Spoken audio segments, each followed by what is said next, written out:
Hello friends, आज मैं Prayagraj division के अंतर्गत कंडक्ट करवाए गए टेक्नीशियन 3 के पेपर्स के सॉल्यूशन देखेंगे। इसलिए वीडियो के लास्ट तक बने रहें एवं वीडियो पसंद आए तो वीडियो को लाइक एवं चैनल को सब्सक्राइब करना ना भूलें।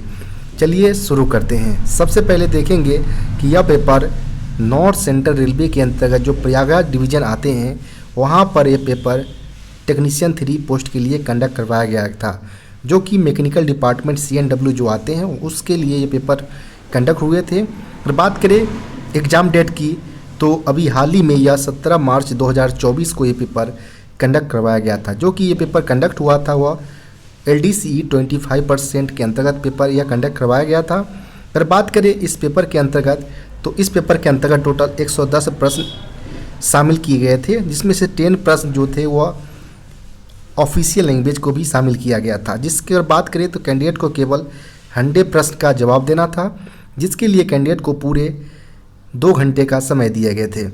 इसके अलावा अगर बात करें तो इस पेपर के अंतर्गत 1/3 नेगेटिव मार्किंग का भी प्रावधान इस पेपर के अंतर्गत किए गए थे। आगे चलिए देखते हैं कि इस पेपर के अंतर्गत कौन कौन से प्रश्न पूछे गए थे।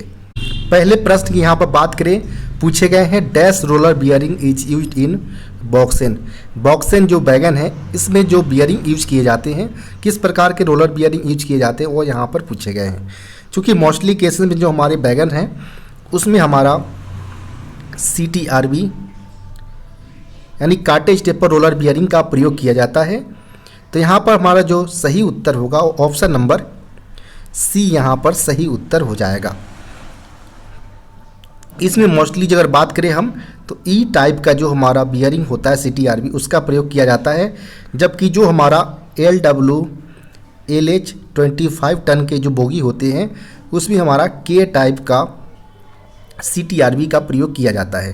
तो मोस्टली 2 प्रकार के हमारे CTRB जो होते हैं उनका प्रयोग बैगन के अंतर्गत किए जाते हैं। तो यहाँ पर हमारा ऑप्शन नंबर C सही उत्तर होगा, कार्टेज टेपर रोलर बियरिंग।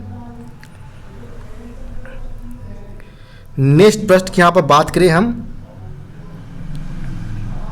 तो नेक्स्ट जो प्रश्न पूछे गए हैं 1 यूनिट ऑफ BLC बैगन कंप्राइज ऑफ, यानी 1 यूनिट में जो हमारा BLC बैगन में कितने कंप्राइजेज होते हैं, कितने कॉम्बिनेशन से बनते हैं वो यहाँ पर पूछे गए हैं। तो चूँकि हम जानते हैं कि 1 यूनिट में हमारा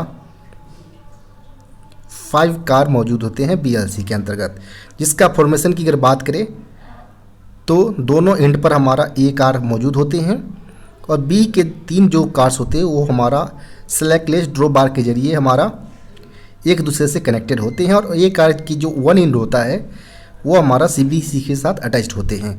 तो इस प्रकार हमसे पूछा गया था कि 1 यूनिट में कितने A कार होंगे, कितने B कार होंगे। तो यहाँ पर आप स्पेस देख रहे हैं कि 2 A कार हमारा मौजूद होगा और 3 B कार हमारा 1 यूनिट के अंतर्गत हमारा अवेलेबल होंगे। तो इस प्रकार की अगर बात करें ऑप्शन नंबर का तो ऑप्शन नंबर हमारा C यहाँ पर करेक्ट उत्तर हो जाएगा।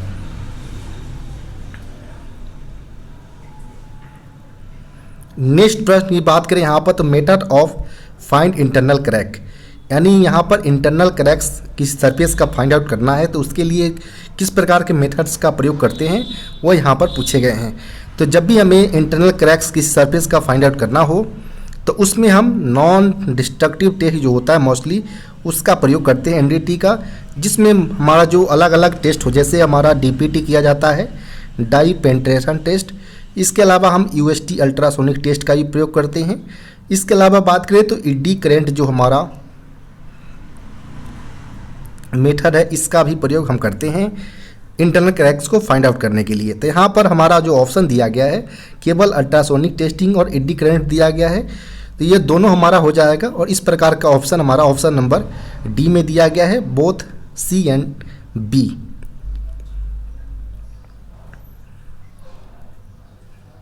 नेक्स्ट प्रश्न यहाँ पर है पिस्टन स्ट्रोक ऑफ बॉक्सन बैगन इन एम्प्टी कंडीशन, यानी खाली स्थिति में जो बॉक्सन बैगन का जो पिस्टन स्ट्रोक होता है ब्रेक सिलेंडर का वो कितना होता है वो यहाँ पर पूछे गए हैं।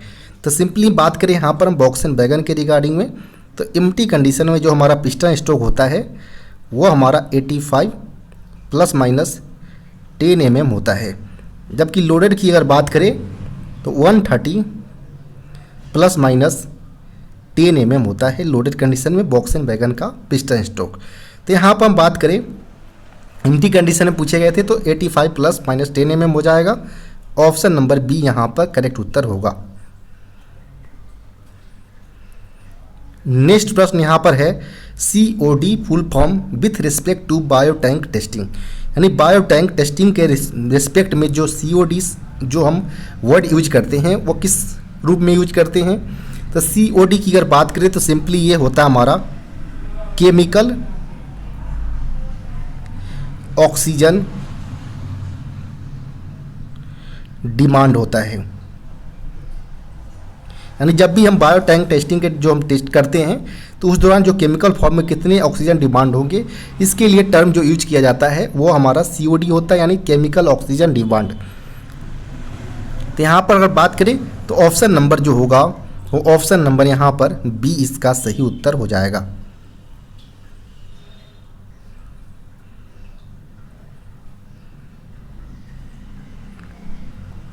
नेक्स्ट यहाँ प्रश्न की बात करें विच kind of chemical tablets is in provided, यहाँ पर is provided in bio tank होना चाहिए, यानी यहाँ पर बायो टैंक में किस प्रकार के केमिकल टैबलेट्स का प्रयोग किया जाना चाहिए या किया जाता है वो यहाँ पर पूछे गए हैं। सिंपली जो बायो टैंक्स में जो केमिकल होता है टैबलेट्स वो हमारा क्लोरीन का यूज किया जाता है। यहाँ पर ऑप्शन नंबर डी इसका सही उत्तर हो जाएगा। नेक्स्ट प्रश्न यहाँ पर है anode is dash pole of direct current power supply, यानी डायरेक्ट करंट पावर सप्लाई के अंतर्गत जो एनोड होता है वो किस प्रकार का पोल होता है, पॉजिटिव होता है या नेगेटिव, वो यहाँ पर पूछे गए हैं। तो डायरेक्ट करंट की अगर बात करें हम तो जो हमारा एनोड पोर्शन जो होता है हमारा वो हमारा सिंपली पॉजिटिव होता है, जबकि कैथोड की अगर बात करें हम तो ये हमारा नेगेटिव पॉइंट होते हैं। चूँकि प्रश्न हमसे एनोड के रिगार्डिंग पूछा गया था तो पॉजिटिव यहाँ पर पोल हो जाएगा। ऑप्शन नंबर सी यहाँ पर करेक्ट उत्तर होंगे। नेक्स्ट प्रश्न यहाँ पर है flux is use to prevent dash of the surface to be soldered, यानी यहाँ पर बोला गया कि फ्लक्स का उपयोग सोल्डर की जाने वाली सतहों के डैश को रोकने के लिए किया जाता है। तो जब भी कोई हम वेल्डेड कोई सरफेस करते हैं तो उसको ऑक्सीडेशन से बचाया जा सके इस पर्पस को देखते हुए हम फ्लक्स का यूज करते हैं। तो यहाँ पर हमारा जो सही उत्तर होगा वो ऑक्सीडेशन यानी ऑक्सीकरण यहाँ पर सही उत्तर हो जाएगा। यानी जो भी सरफेस हम सोल्डर करेंगे तो इसको इस दौरान जो हमारा ऑक्सीडेशन जो रिएक्शन होगा ऑक्सीकरण इसको प्रिवेंट करने के लिए हम फ्लक्स का यूज करते हैं।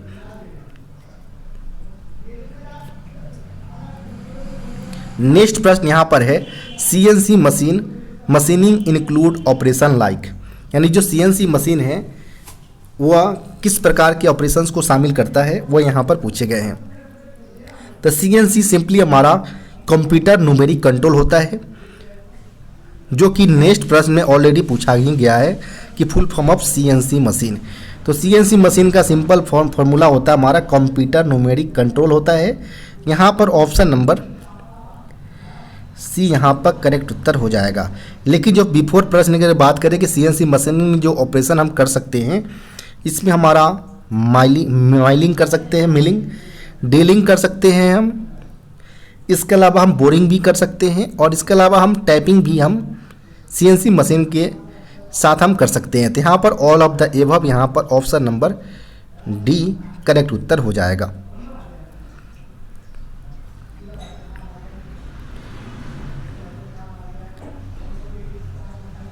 नेक्स्ट प्रश्न यहाँ पर है too low welding current in arc welding would be result in, यानी यहाँ पर बोला गया कि आर्क वेल्डिंग में अगर काफ़ी कम मात्रा में वेल्डिंग करंट मौजूद हो तो इसका रिजल्ट यानी परिणाम क्या होगा वो यहाँ पर पूछे गए हैं।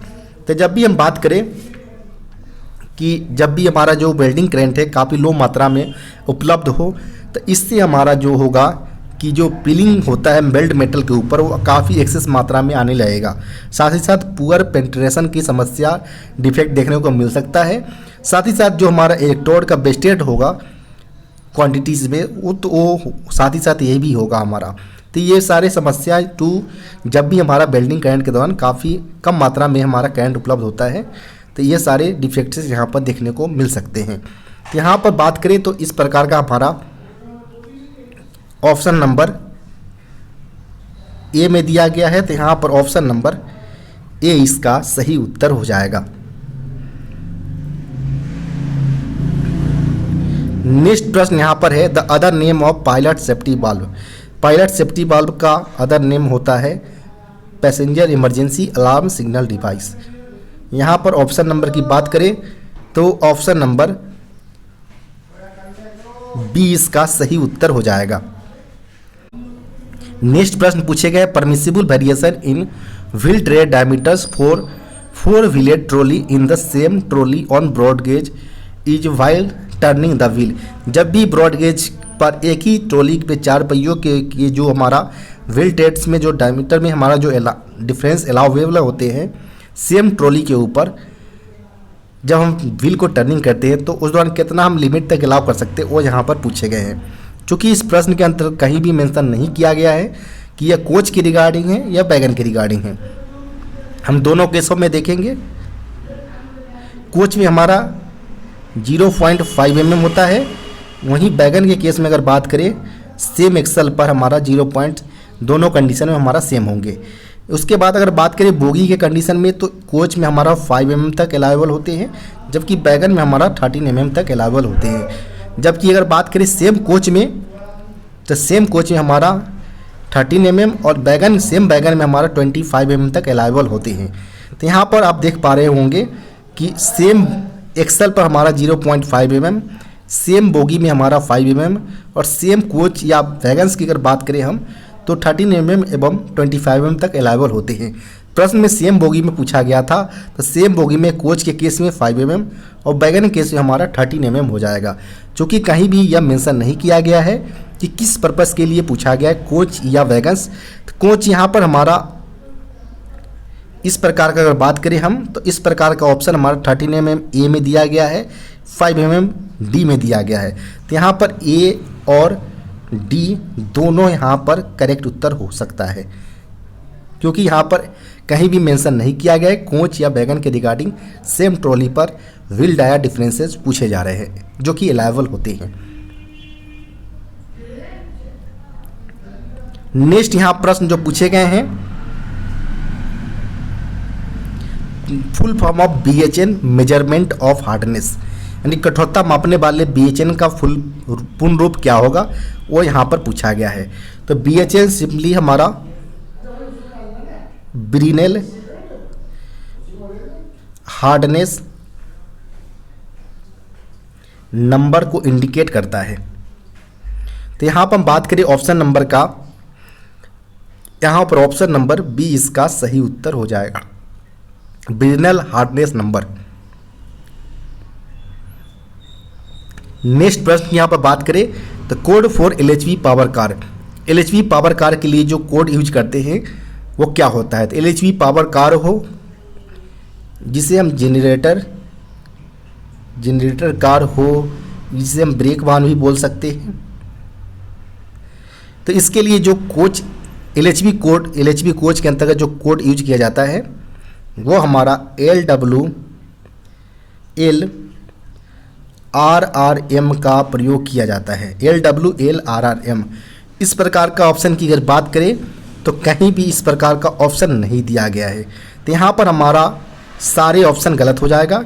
इसके लिए जो हमारा कोच कोड यूज किया जाता है पावर कार के लिए वो LWLRRM का यूज किए जाते हैं।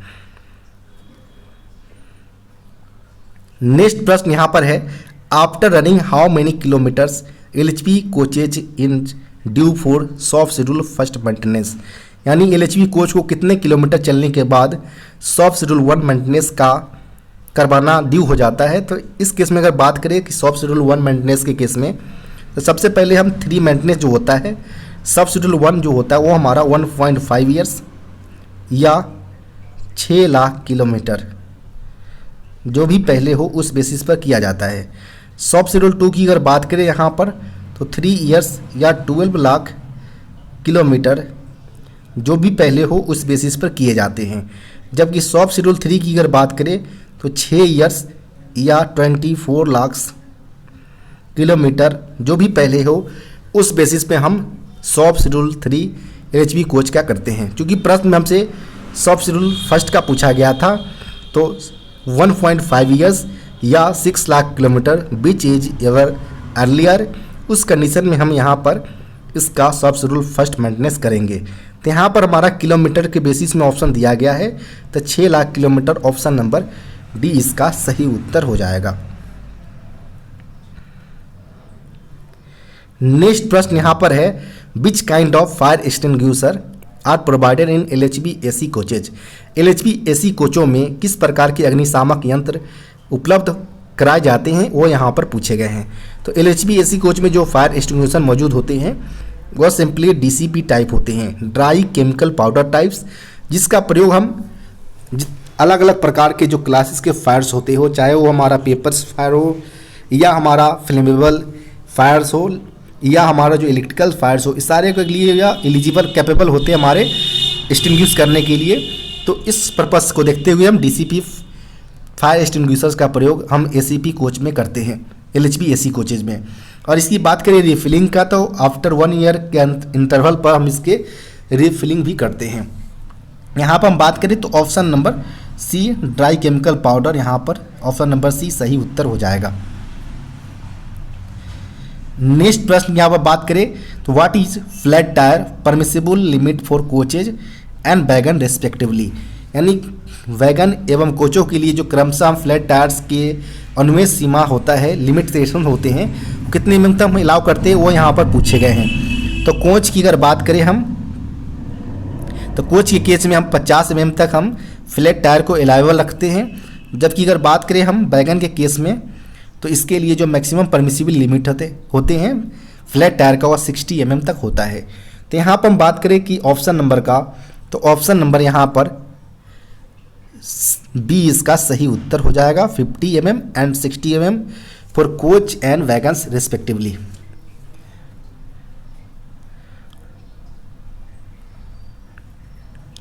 नेक्स्ट प्रश्न यहाँ पर बात करें हम, तो जो नेक्स्ट प्रश्न पूछे गए हैं, name the device which maintenance equilibrium between both the air spring of the trolley, यानी उस डिवाइस का नाम बताना है जो ट्रॉली के दोनों एयर स्प्रिंग के बीच इक्विलिब्रियम जो समान सरफेस होता है मेंटेन रखने का काम करता है। तो यह होता है हमारा जो दोनों एयर बेल्लो होते हैं एक ही बोगी में, इनके बीच हमारा डुप्लेक्स चेक वाल्व लगा होता है, जिसका काम होता है हमारा कि दोनों एयर स्प्रिंग के लेवल को मेंटेन रखना।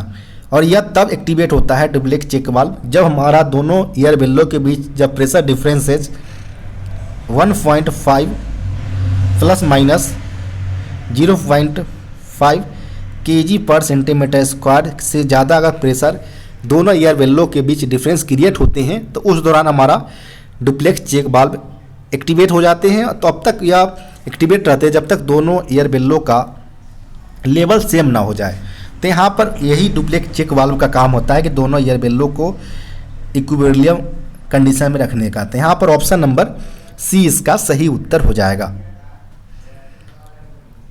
नेक्स्ट प्रश्न यहाँ पर है, which of the following pairs of gap in speed sensor and phonic wheel is permissible, यानी स्पीड सेंसर और फोनिक बिल के बीच गैप निम्नलिखित में से कौन सा जोड़ा परमिसिबल होता है वो यहाँ पर पूछे गए हैं।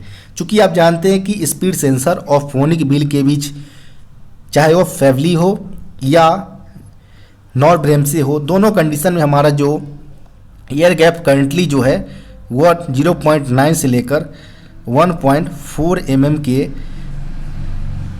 रेंज विद इन रेंज में होना चाहिए। तो यहाँ पर हम बात करें अगर विद इन रेंज के अनुसार ऑप्शन देखें हम कि यही 0.9 मिनिमम होना चाहिए, मैक्सिमम आप 1.4 mm से ज़्यादा आप नहीं रख सकते हैं इन दोनों के बीच गैप। तो यहाँ पर आप पहले ऑप्शन की अगर बात करें तो 0.8 दिया गया है, तो ये ऑप्शन हमारा गलत हो जाएगा। सेकेंड में हमारा 1.8 तक गया है जो कि हमारा गलत है। थर्ड ऑप्शन की बात करें तो यहाँ पर 1.7 दिया गया है, तो ये भी गलत हो जाएगा। फोर्थ ऑप्शन की अगर बात करें हम तो फोर्थ ऑप्शन में 1.4, 1.3, 1.2 और 1.1 दिया गया है जो कि within range 0.9 to 1.4 mm के रेंज में आ रहा है। तो यहाँ पर ऑप्शन नंबर डी यहाँ पर करेक्ट उत्तर हो जाएगा, क्योंकि जब भी हम गैप मेजरमेंट करते हैं तो यह ध्यान रखा जाना चाहिए कि जो फोनिक व्हील और स्पीड सेंसर के बीच जो रेंज होना चाहिए, वो हमारा 0.9 से लेकर 1.4 mm के बीच होना चाहिए। अगर हम इससे कम गैप अगर रखते हैं तो इसका रिजल्ट यह होगा कि जो हमारा स्पीड सेंसर है वो हमारा फोनिक व्हील के साथ टच करेगा और यह डिफेक्ट्स क्रिएट कर सकता है। इसके अलावा अगर हम 1.4 mm से ज़्यादा अगर गैप रखते हैं तो इसका रिजल्ट होगा कि हमारा जो सिग्नल प्रॉपर है भेजा जाता है, जो कंट्रोल यूनिट को सिग्नल हमारा स्पीड सेंसर के द्वारा वो सही पूर्वक यानी इनकरेक्ट रूप में भेजा जाएगा, जिससे हमारा जो WSP डिवाइस है वो प्रॉपर रूप से कार्य नहीं कर पाएंगे। तो इसका आप ध्यान रखा जाना चाहिए। नेक्स्ट यहाँ प्रश्न है, total number of dampers install in one coach. एक कोच के अंतर्गत कितने संख्या में टोटल डैम्पर्स होते हैं वो यहाँ पर पूछे गए हैं। तो यहाँ पर बात करिए, अगर हम LHV कोचेस के केस में यहाँ पर हम बात करें तो LHV कोच में total primary vertical dampers, secondary vertical dampers, lateral dampers और एक हमारा ईओ डैम्पर्स होते हैं। टोटल 4 प्रकार के हमारे डैम्पर्स टाइप्स का यूज किए जाते हैं। प्राइमरी वर्टिकल डैम्पर की अगर बात करें हम तो इसकी संख्या पर बोगी 4 होता है। सेकेंडरी वर्टिकल डैम्पर 2 की संख्या में पर बोगी होते हैं। लेटरल डैम्पर 1 की संख्या में और ईओ डैम्पर हमारा 2 की संख्या में पर बोगी होते हैं। तो इसका तो अगर टोटल हम ऐड करें तो 09 की संख्या में हमारा पर बोगी हमारा डैम्पर्स निकल कर आएगा। चूँकि हमसे प्रश्न जो पूछा गया था वो टोटल नंबर 1 कोच में पूछा गया था, तो एक कोच के लिए टोटल हमारा 2 बोगी लगे होते हैं, तो सिंपली आप 2 से मल्टीप्लाई करेंगे तो आपका 18 की संख्या में पर LHV कोच में नंबर ऑफ डैम्पर्स अवेलेबल होंगे। तो यहाँ पर हम बात करें तो यहाँ पर सारे को पार्ट्स बाय पार्ट्स कर दिया गया है। तो यहाँ पर सिंपली देखें अगर तो पर बोगी हमारा 4 है तो पर कोच हमारा 8 हो जाएगा। पर बोगी हमारा सेकेंडरी वर्टिकल डैम्पर 2 है तो पर कोच हमारा 4 हो जाएगा। इसी प्रकार लेटरल डैम्पर पर बोगी 1 है तो पर कोच हमारा 2 हो जाएगा। यो डैम्पर पर बोगी 2 है तो हमारा यहाँ पर 4 हो जाएगा। तो इस प्रकार आप ऑप्शन से मैच करने की कोशिश करेंगे अगर, तो यहाँ पर आपका ऑप्शन नंबर बी से मैच कर पा रहा है। तो यहाँ पर ऑप्शन नंबर बी इसका सही उत्तर हो जाएगा। यानी प्राइमरी वर्टिकल डैम्पर 8 की संख्या में, सेकेंडरी वर्टिकल डैम्पर 4 की संख्या में, यो डैम्पर 4 की संख्या में और लेटरल डैम्पर 2 की संख्या में पर कोच अवेलेबल होंगे। नेक्स्ट प्रश्न यहाँ पर है, if a loaded BLC wagon is having break binding the flowing में बी अकर्ड। क्या यहाँ पर यदि भरी हुई यानी लोडेड BLC वैगन में अगर ब्रेक बाइंडिंग होता है तो निम्नलिखित में से क्या देखने को रिजल्ट यहाँ पर देखने को मिल सकता है। तो इसमें रिजल्ट होगा जब भी हम लोडेड BLC वैगन में अगर ब्रेक बाइंडिंग की समस्या आता है तो सबसे पहले यहाँ पर हम यह देखेंगे कि वो सिंगल पाइप है या ट्विन पाइप है। इसके अलावा हम देखेंगे कि जो हमारा एम्प्टी कंडीशन में हम बात करें BLC वैगन का, तो एम्प्टी वैगन में हमारा जो पिस्टन स्ट्रोक होता है वो हमारा 95 ± 10 mm होता है BLC कंडीशन में, जबकि लोडेड में हमारा 120 ± 10 mm के रिस्पेक्ट में हमारा पिस्टन स्ट्रोक होते हैं BLC वैगन का।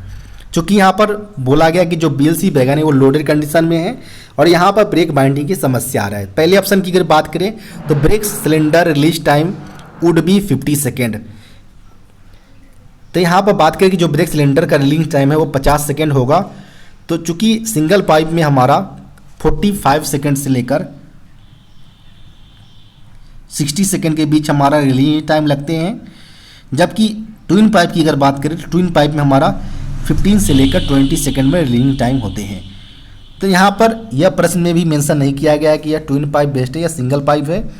सेकेंड ऑप्शन के अनुसार देखिए तो load sensing device might set for empty, यानी लोड सेंसिंग डिवाइस एम्प्टी पर सेट हो सकता है, क्योंकि जो हमारा LSD का जो प्लंजर होता है उनके बीच गैप हमारा 16 ± 1 का होता है।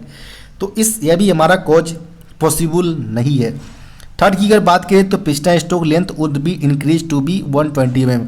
ऑलरेडी लोडेड कंडीशन में 120 mm होता है पिस्टन स्ट्रोक, तो ये हमारा कॉज नहीं हो सकते। तो यहाँ पर हमारा सारे ऑप्शन गलत हो जाएगा कि यह मेजर कॉज नहीं है, जिससे यह पता लगाया जा सके कि जो हमारा BLC वैगन में जो ब्रेक बाइंडिंग समस्या जो आ रहा है वो लोडेड कंडीशन में क्या होगा।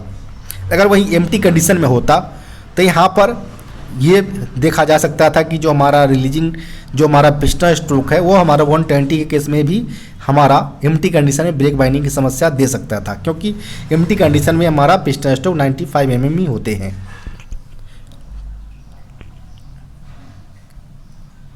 नेक्स्ट प्रश्न की यहाँ पर बात करें, BLC wagon are provided with following features. BLC wagon किस कौन कौन से फीचर के साथ मौजूद होते हैं वो यहाँ पर पूछे गए हैं। तो BLC वैगन में हम बात करें तो ऑटोमेटिक ट्विस्ट लॉक जिसे हम ATL बोलते हैं, इसकी संख्या 8 की संख्या में पर BLC कार मौजूद होते हैं, जिसको लॉक करने के लिए 600 kg वेट फोर्सेस का रिक्वायरमेंट होता है, अनलॉक करने के लिए 1000 kg वेट फोर्सेस का रिक्वायरमेंट होता है। इसके अलावा बात करें तो LSD लोड सेंसिंग डिवाइस लगा होता है, जिसकी संख्या बात करें तो पर बोगी 1 की संख्या में हमारा LSD लगा होता है। अगर पर कार पूछा जाए तो पर कार 2 की संख्या में हमारा LSD लगा होता है, जिसका काम लोड को सेंस करके उसी के अनुसार एम्प्टी है या लोडेड को सेंस करके हमको ब्रेक सिलेंडर को प्रेशर पहुंचाने का काम लोड सेंसिंग डिवाइस करता है। इसके अलावा सेंटर बफर कपलर लगे होते हैं और ब्रेक सिलेंडर लगा होता है। तो ये सारे जो फीचर्स जो हमारा कंपोनेंट्स है ये BLC वैगन में मौजूद होते हैं। तो यहाँ पर हम बात करें ऑप्शन के अनुसार चले, अगर पैसेंजर इमरजेंसी अलार्म बाल्ब नहीं लगा होता है, सेकेंड ऑप्शन में भी यही दिया गया नहीं लगा होता है, जबकि WSP डिवाइस हमारा LGV कोच में लगे होते हैं। तो यहाँ पर ऑप्शन से भी आप एलिमिनेट कर सकते हैं। यहाँ पर ऑप्शन नंबर डी इसका सही उत्तर हो जाएगा। नेक्स्ट प्रश्न यहाँ पर है, FIBA device consist of following components installed, यानी फीबा डिवाइस में निम्नलिखित में से कौन सा पार्ट्स जो है वह इंस्टॉल्ड होते हैं वो यहाँ पर पूछे गए हैं। तो फीबा डिवाइस यानी failure indication break application device होता है, जिसका काम जब भी कोई हमारा एयर स्प्रिंग फेलियर की समस्या आता है तो उस दौरान तुरंत रूप से हमारा जो फीबा इंडिकेटर रेड हो जाते हैं और ब्रेक पाइप से प्रेशर हमारा ड्रॉप होते ही हमारा गाड़ी में ब्रेक लग जाते हैं। तो ये हमारा हो गया कि जब भी एयर स्प्रिंग फेलियर होगा ब्रेक लगाने का काम हमारा फीबा डिवाइस के माध्यम से होता है। इसके अलावा बात करें तो इसमें जो कंपोनेंट्स पूछा गया कौन कौन से कंपोनेंट्स इंस्टॉल्ड होते हैं, तो हमारा मेन रिजर्वायर होता है जो कि 150 लीटर का लगा होता है एयर स्प्रिंग के लिए। इसके अलावा हमारा डट कलेक्टर लगा होता है ताकि जो प्रेशर हमारा फीड पाइप से आए उसको क्लीन करके आगे भेजे। फिर इसी में ही हमारा नॉन रिटर्न वाल्व लगा होता है, जस्ट हमारा MR से पहले लगा होता है ताकि प्रेशर वापस हमारा फीड पाइप में नहीं जा सके। इसके अलावा हमारा जो आइसोलेटिंग कॉक लगा होता है। तो यहाँ पर ये सारे हमारे कंपोनेंट्स फीबा डिवाइस के अंतर्गत होते हैं। यहाँ पर हम बात करें तो ऑप्शन नंबर ए इसका सही उत्तर हो जाएगा। इसके अलावा आप अलग अलग ऑप्शन में WSP पैसेंजर ये सारे ऑप्शन गलत है, केवल और केवल ऑप्शन नंबर ए यहाँ पर सही उत्तर होगा। वहीं इसके अलावा बात करें तो जो फीबा यूनिट होते हैं 2 की संख्या में हमारा फीबा यूनिट्स पर कोच लगे होते हैं। इंडिकेटर की बात करें तो 04 इंडिकेटर फीबा इंडिकेटर पर कोच में मौजूद होते हैं। तो इसको भी आप ध्यान रखिए, नंबर्स आपसे पूछे जा सकते हैं कि नंबर ऑफ फीबा डिवाइस जो होंगे वो पर कोच कितने होंगे, तो 2 की संख्या में होंगे। और ब्रेक इंडिकेटर जो है फीबा का वो 4 की संख्या में प्रत्येक कोच में यूज किए जाते हैं। नेक्स्ट प्रश्न यहाँ पर हम बात करें, नेक्स्ट जो प्रश्न पूछे गए हैं, dash act in conjunction with the registers provided in front and back of coach body to restrict excessive relative rotation of coach with respect to bogie and vice versa in case of angularity. यानी यहाँ पर बोला गया कि angularity के case में, यानी जब भी हम बात करिएगा कोणीयता के मामले में, एंगुलरिटी के मामले में हमारा जब कोच के जो कंजक्शंस जो हमारे हैं, जब हमारा बॉडी रोल करता है तो रोल को प्रिवेंट करने के लिए हमारा चाहे वो फ्रंट में हो चाहे बैक ऑफ द बॉडी हो, ताकि वो एक्सेसिव रिलेटिव रोटेशन ना कर सके कोच का, इनको प्रोटेक्ट करने के लिए जो रेसिस्टर्स लगाया जाता है बॉडी जो हमारा बोगी या बॉडी के साथ, तो उस प्रकार के कंपोनेंट्स को हम क्या बोलते हैं, तो वो हमारा कर्व रोल होता है जो कि बोगी में हमारा लगा होता है। तो यहाँ पर हम बात करें तो ऑप्शन नंबर की, तो ऑप्शन नंबर यहाँ पर सी इसका सही उत्तर हो जाएगा, कर्व रोड। नेक्स्ट प्रश्न यहाँ पर बात करें, during rolling in examination of LHB coach what defects one can identified. जब भी हम एलएचबी कोच का रोलिंग इन एग्जामिनेशंस करते हैं तो उस दौरान क्या क्या डिफेक्ट्स को आइडेंटिफाई करना होता है वो यहाँ पर पूछे गए हैं। तो जब भी हम एलएचबी कोच का रोलिंग इन एग्जामिनेशन करेंगे तो हम हैंगिंग पार्ट्स हो, इसके अलावा हम स्मेल एक्सल बॉक्स को आइडेंटिफाई करेंगे, कोई ब्रोकन पार्ट्स है या कोई व्हील स्किडिंग की समस्या हो। इसके अलावा बात करें तो कोई हमारा hissing sound, air pressure leakage की समस्या हो, उसको भी देखना पड़ता है रोलिंग इन के टाइम्स। और इसके अलावा कोई एयर स्प्रिंग डिफ्लेक्टेड नहीं हो गया हो। इसके अलावा बात करें तो हमारा कोई इंडिकेटर, जो ब्रेक इंडिकेटर है वह किस कंडीशन में प्रेजेंट में कार्यरत है, उसको भी यह देखना होता है। इसके अलावा बात करें जितने भी हमारे टैंक्स के जो सिक्योरिंग अरेंजमेंट है इनको भी आइडेंटिफाई करना होता है जब हम रोलिंग इन एग्जामिनेशन करते हैं। यहाँ पर बात करें ऑप्शन नंबर का, तो ऑप्शन नंबर में दिया गया missing axle box, cover plate या जो ब्रोकन इंस्टॉलेशन लीवर हो, यानी जो ब्रोकन पार्ट्स वगैरह हो, इनको यहाँ पर देखना पड़ता है। तो यहाँ पर बात करें तो ऑप्शन नंबर यहाँ पर बी इसका सही उत्तर हो जाएगा। यहाँ पर ग्लास मिरर दिया गया जो कि गलत है। ब्रोकन, यहाँ पर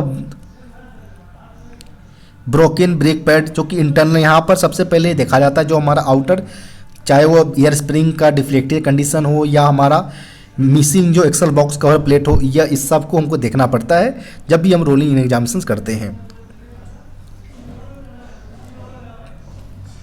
नेक्स्ट प्रश्न यहाँ पर बात करें तो फीवा इन फीवा लेवलिंग बाल regulated by installation river used which comprises of, यानी यहाँ पर बोला गया कि फीवा के अंतर्गत जो लेवलिंग बाल्ब लगा होता है जिसको इंस्टॉलेशन लीवर के माध्यम से रेगुलेट किए जाते हैं, तो यह किस प्रकार का बना होता है, किससे तो यह मेनली बात करें हम कि जो लेवलिंग बाल्ब होता है ये हमारा एयर बेल्लो होते हैं। एयर बेल्लो से पहले हमारा लेवलिंग बाल्ब लगा होता है। लेवलिंग बाल्ब का एक कनेक्शन हमारा फीड पाइप से जो हमारा एमआर टैंक है वहाँ से लगा कनेक्शन होता है, और एक कनेक्शन हमारा एग्जॉस्ट पोस्ट से होता है। यानी जब भी हमारा रिक्वायरमेंट के अनुसार अगर एयर बेल्लो में ज़्यादा प्रेशर की रिक्वायरमेंट है तो एयर जो लेवलिंग बाल्ब में हमारा वो हमारा एमआर टैंक से लगे जो प्रेशर है उससे कनेक्शन हो जाता है। अगर एक्स्ट्रा प्रेशर अगर मौजूद हो तो उसको एग्जॉस्ट बाल्ब के जरिए बाहर एटमॉस्फेयर में वो एडजस्ट कर देता है।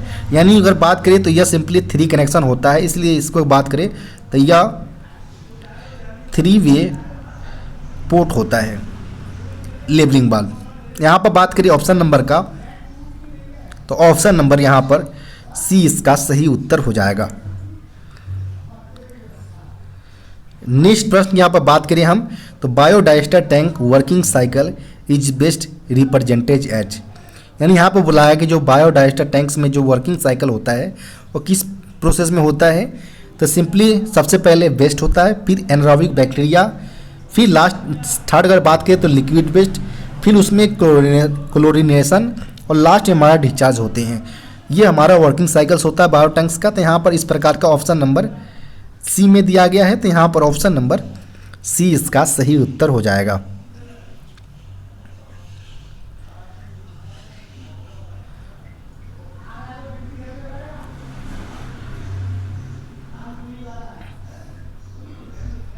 नेक्स्ट प्रश्न यहाँ पर बात करें हम तो during brake application in LHB coach, LHB coach में ब्रेक एप्लीकेशन के समय the brake pipe is reduced in steps as given below, नीचे दिया गया है कि किस प्रकार से ब्रेक पाइप से प्रेशर रिड्यूस किया जाता है।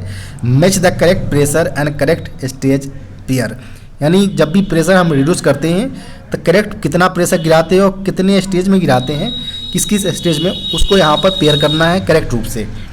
तो यहाँ पर बात करें कि जब भी हम मिनिमम रिडक्शन करते हैं, मिनिमम रिडक्शन के समय हम 0.5 से लेकर 0.8 kg का प्रेशर, kg पर सेंटीमीटर स्क्वायर का प्रेशर हम ब्रेक पाइप से ड्रॉप करते हैं। इसके अलावा बात करें कि जब हम रिलीज इस फुल सर्विस एप्लीकेशन हम करते हैं तो फुल सर्विस एप्लीकेशन में हम 1.5 kg पर सेंटीमीटर स्क्वायर का प्रेशर हम ड्रॉप करते हैं। इसके अलावा बात करें यहाँ पर सर्विस एप्लीकेशन दिया गया है, तो सर्विस एप्लीकेशन में हमारा 0.8 से लेकर 1 kg तक का प्रेशर हम सर्विस एप्लीकेशन के दौरान ड्रॉप करते हैं। तो यहाँ पर हम अगर ऑप्शन के अनुसार चले अगर, तो मिनिमम रिडक्शन जो है वो हमारा 0.5 से लेकर 0.8 तक ऑप्शन नंबर 5 में है, तो यहाँ पर यह मैच हो जाएगा। फिर इसके अलावा बात करें कि फुल सर्विस एप्लीकेशन हमारा 1 से लेकर 1.5 kg के बीच होता है, तो यहाँ पर इसका कनेक्शन हमारा 4 से हो जाएगा। फिर हम याद करें अगर इमरजेंसी एप्लीकेशन में, तो इमरजेंसी एप्लीकेशन में हम फुल 5 kg ब्रेक पाइप से प्रेशर ड्रॉप करते हैं, तो ये कनेक्शन हमारा 2 से कनेक्ट हो जाएगा। फिर यहाँ पर हम बात करें इन रनिंग सर्विस एप्लीकेशन में हम 1 से 0.8 से लेकर 0.10 के बीच हम प्रेशर ड्रॉप करते हैं, तो इसका कनेक्शन 3 से हो जाएगा। फिर हम लास्ट अगर बात करें रिलीज स्टेज में कोई भी रिडक्शन नहीं होता है, उस दौरान हमारा ब्रेक पाइप का प्रेशर 5 kg का ऑलरेडी होता है। तो इस प्रकार आप लेफ्ट को राइट से मैच करा सकते हैं यहाँ पर, और इसको मैच करने के बाद जो आपका यहाँ पर निकल कर आएगा वो आपका ऑप्शन नंबर ए में इस प्रकार का आएगा।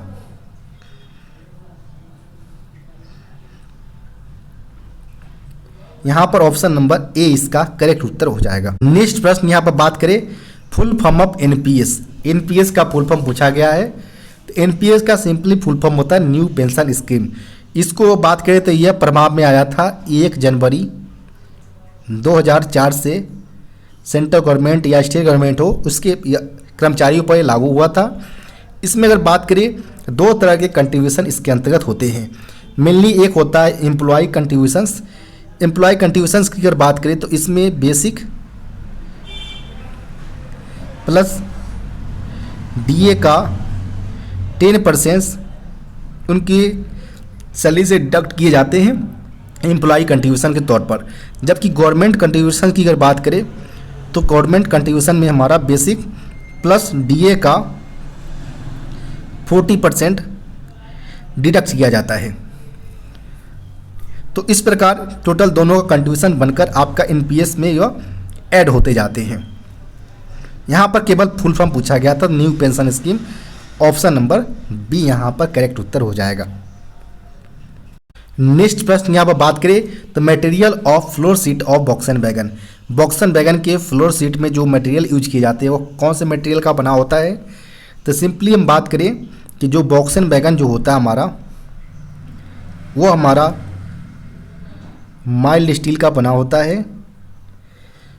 और ये जो माइल्ड स्टील का बना होता है इसका जो फ्लोर थिकनेस की अगर बात करें फ्लोर सीट थिकनेस का तो यह 6 mm इसका फ्लोर सीट थिकनेस होता है। तो यहाँ पर हम बात करें तो ऑप्शन नंबर का, तो यह ऑप्शन नंबर हमारा ए इसका सही उत्तर हो जाएगा, माइल्ड स्टील।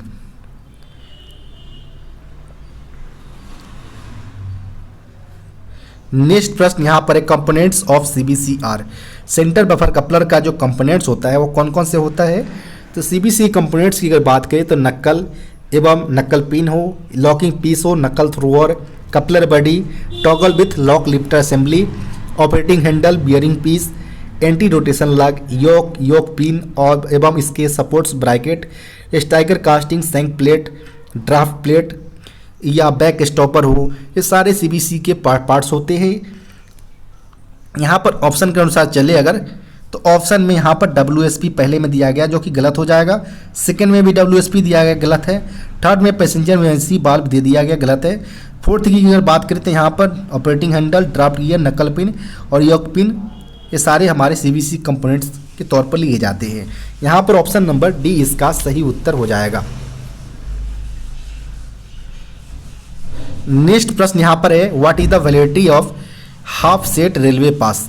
रेलवे पास का जो वैधता होना चाहिए हाफ सेट का वो कितना होना चाहिए, चाहे वो फुल सेट हो या हाफ सेट हो, पास या पीटीओ, दोनों कंडीशन में जो इसकी वैलिडिटी होता है आफ्टर इशू 5 मंथ्स इसका वैलिडिटी होता है।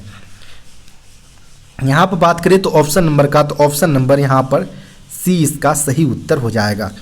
Group A and B officers की अगर बात करें तो आफ्टर ज्वाइनिंग 0.6 सेट पास पर ईयर उनको मिलने लगता है। जबकि ग्रुप सी एवं डी के एम्प्लॉयज़ की अगर बात करें तो उन्हें 0.1 सेट पास पर ईयर मिलता है अप टू 5 ईयर्स। 5 ईयर्स के बाद आफ्टर अटेंडिंग 5 ईयर्स 3 सेट पास पर ईयर उनको दिए जाते हैं। नेक्स्ट प्रश्न की बात करें तो full form of EVM. EVM का फुल फॉर्म होता है इलेक्ट्रॉनिक वोटिंग मशीन होते हैं। तो यहाँ पर बात करें तो ऑप्शन नंबर सी इसका सही उत्तर हो जाएगा। नेक्स्ट प्रश्न यहाँ पर है solar energy is used for. Solar energy को उपयोग किया जाता है for cooking purpose, lightning, battery charging. ये सारे जो all of the above mention है सारे पर्पस के लिए हम सोलर एनर्जी का यूज करते हैं। यहाँ पर ऑप्शन नंबर डी इसका सही उत्तर हो जाएगा। नेक्स्ट प्रश्न की यहाँ पर बात करें तो विच इज द लिस्ट। यहाँ पर रेशियो दिया गया है 4 ऑप्शंस में, इसमें से बोला गया कि सबसे छोटा कौन होगा।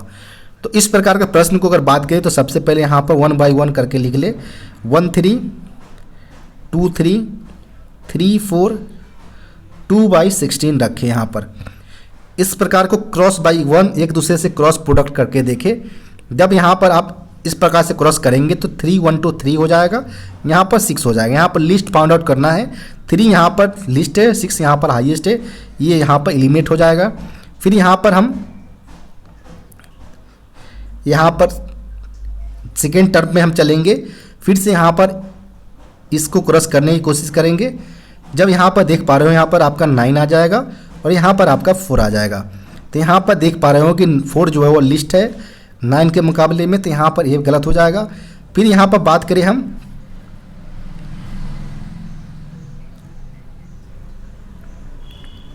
फिर यहाँ पर नेक्स्ट जो होगा हमारा, इस तरह से हम लास्ट टर्म को यहाँ पर प्रोडक्ट करके देखेंगे तो यहाँ पर आपका 16 आ जाएगा, यहाँ पर आपका 6 आ जाएगा। यहाँ पर देख पा रहे होंगे 6 है लिस्ट नंबर्स रेदर देन जो हमारा 16 है वहाँ पर। तो यहाँ पर ये हमारा गलत हो जाएगा। यहाँ पर सबसे छोटा नंबर जो निकल कर आएगा और 2 by 16 निकल कर आएगा। तो यहाँ पर बात करें ऑप्शन नंबर का तो ऑप्शन नंबर डी यहाँ पर 2 by 16 यहाँ पर लिस्ट रेशियो सारे ऑप्शंस में से हो जाएंगे।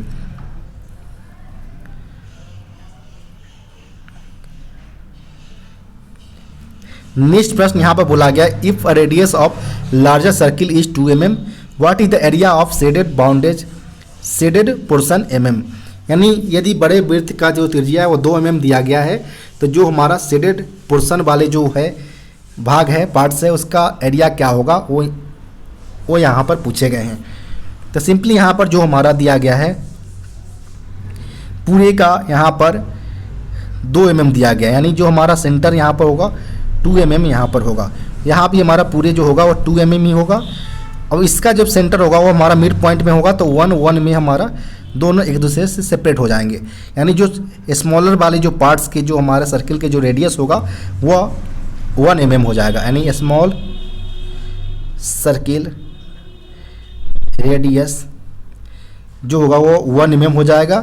अब हम 1 mm का यहाँ पर एरिया निकालने की कोशिश करेंगे ताकि जो हमारे बड़े वाले जो एरिया है लार्जर सर्किल है जो हमारे उनको से हमको घटाकर यहाँ पर हम शेडेड पोर्शन का एरिया निकाल सके। तो बड़े वाले सर्किल का जो हमारा होता है सबसे पहले जो हमारा एरिया जो होगा सर्किल का वो पाई आर स्क्वायर होता है। तो पाई और यहाँ पर कॉमन आप ले लेंगे तो लार्जर का आपका 2 का स्क्वायर हो जाएगा माइनस स्मॉलर सर्किल का जो हमारा रेडियस है वो 1 है तो 1 का स्क्वायर हो जाएगा। यहाँ पर सिंपली 4 - 1 हो जाएगा। जो निकल कर आएगा वो आपका 3 पाई निकल कर आ जाएगा। जो आपका जो शेडेड वाली जो पोर्शन है हमारे इसका एरिया 3 पाई निकल कर आ जाएगा। तो यहाँ पर हम बात करें ऑप्शन नंबर का तो ऑप्शन नंबर सी यहाँ पर करेक्ट उत्तर हो जाएंगे। नेक्स्ट प्रश्न यहाँ पर है what is the size of base in above shown right angle triangle. Right angle triangle जो है हमारा समकोण त्रिभुज इसमें हमारा बेस का साइज यहाँ पर पूछा गया है। तो एज पर पाइथागोरस थ्योरम जो हमारा होता है हाइट बेस और हाइपोटेनस। तो हाइपोटेनस जो हमारा है वो 5 का स्क्वायर इक्वल टू हाइट 3 का स्क्वायर प्लस बेस यहाँ पर फाइंड आउट करना है। तो यहाँ पर सिंपली जो हो जाएगा 16 - 9 25 - 9 यहाँ पर हो जाएगा तो यहाँ पर जो निकल कर आएगा 16 इक्वल टू होगा एक्स स्क्वायर का, तो यहाँ पर जो एक्स का वैल्यू निकल कर आएगा वह 4 के इक्वल निकल कर आ जाएगा, जो कि इसका बेस का साइज होगा। तो यहाँ पर हम बात करें ऑप्शन नंबर का, तो इस प्रकार का ऑप्शन नंबर हमारा ए में दिया गया है। तो यहाँ पर ऑप्शन नंबर ए इसका करेक्ट उत्तर हो जाएगा।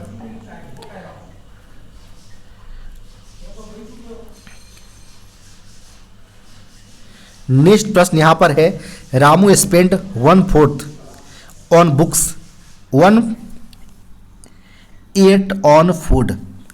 If he has 40 rupees how much did he left with himself. यानी यहाँ पर बोला गया है कि रामू ने किसी बुक पर 1/4 टोटल अमाउंट का खर्च कर दिया है, उन्होंने फूड पर उन्होंने 1/8 खर्च किया है, ताकि और उसके बाद पूछा गया यहाँ पर कि उनके पास अगर 40 रुपये थे तो अभी उनके पास जो होगा कितने रुपए छोड़े बचे हुए रिमेनिंग अमाउंट वो यहाँ पर पूछे हैं। तो सिंपली यहाँ पर बात करें कि पहले उनके पास 40 रुपीज़ थे, तो 40 रुपीज़ का 1/4 उन्होंने खर्च कर दिया फूड पर, तो यानी 10 रुपये उन्होंने फूड के ऊपर खर्च कर दिया। फिर 1/8 40 का 1/8 अगर बात करें हम, तो उन्होंने ये हमारा बुक हो जाएगा और ये हमारा फूड हो जाएगा। फूड पे उन्होंने 5 रुपीज़ खर्च किए, टोटल जो डिडक्ट उनका जो होना चाहिए वो 15 रुपीज़ होना चाहिए आउट ऑफ 40। तो यहाँ पर आपका जो रिमेनिंग अमाउंट होगा वो 25 निकल कर आ जाएगा, जो कि ऑप्शन नंबर की अगर बात करें यहाँ पर तो ऑप्शन नंबर बी इसका सही उत्तर हो जाएगा। नेक्स्ट प्रश्न यहाँ पर बात करें, पूछे गए हैं if cost of 40 numbers cans of juice is 450 rupees what is the cost of 7 numbers cans of juices. यानी यहाँ पर 450 रुपीज़ टोटल हमारा है 10 नंबर्स ऑफ कैंस का, तो एक का हमारा निकल कर आ जाएगा 45 रुपीज़। 7 का यहाँ पर निकालना है तो 45 × 7 मल्टीप्लाई कर देंगे तो आपका 315 यानी 315 रुपीज़ निकल कर आ जाएगा, जो कि ऑप्शन नंबर सी में दिया गया है। तो ऑप्शन नंबर सी यहाँ पर सही उत्तर हो जाएगा।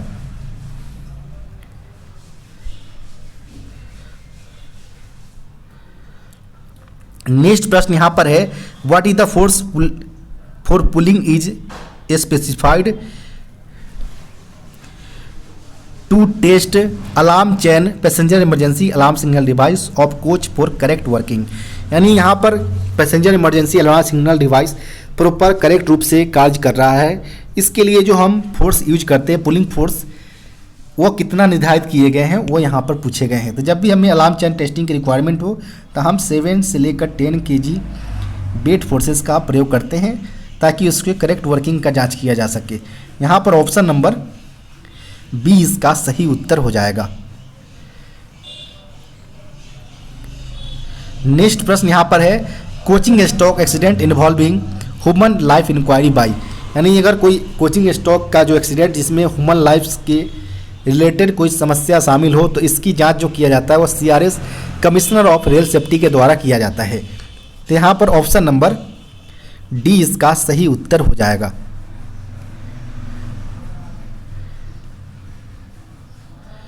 नेक्स्ट प्रश्न यहाँ पर बात करें हम, पूछे गए हैं what is the function of SAV।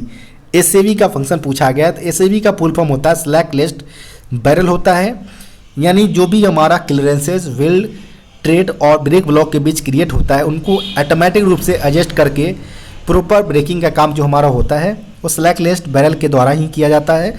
यानी to develop automatic adjustment of clearance SAV is used. यहाँ पर ऑप्शन नंबर ए इसका सही उत्तर हो जाएगा। स्लैक लेस्ड बैरल के अंतर्गत टोटली A और E डायमेंशन होते हैं जिसके माध्यम से हम इनको क्लियरेंस को ऑटोमेटिक रूप से एडजस्ट किया जाता है।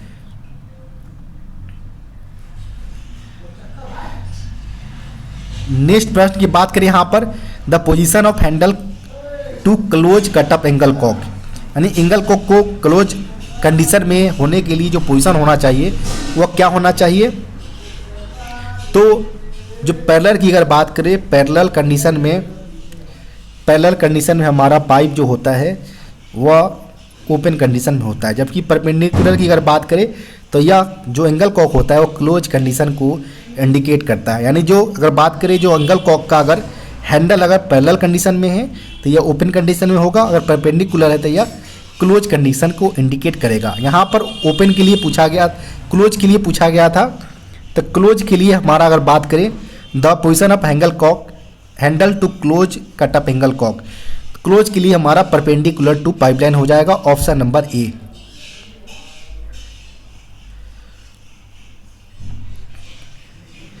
नेक्स्ट प्रश्न यहाँ पर arrange the following parts of brake cylinder in the sequence by they are arranged in brake cylinder assembly, यानी ब्रेक सिलेंडर में निम्नलिखित भागों को उसी क्रम में व्यवस्थित करें जिस क्रम में ब्रेक सिलेंडर असेंबली में व्यवस्थित होता है। तो बात करें ब्रेक सिलेंडर के अंतर्गत, तो सबसे पहले हमारा डोम कवर होता है।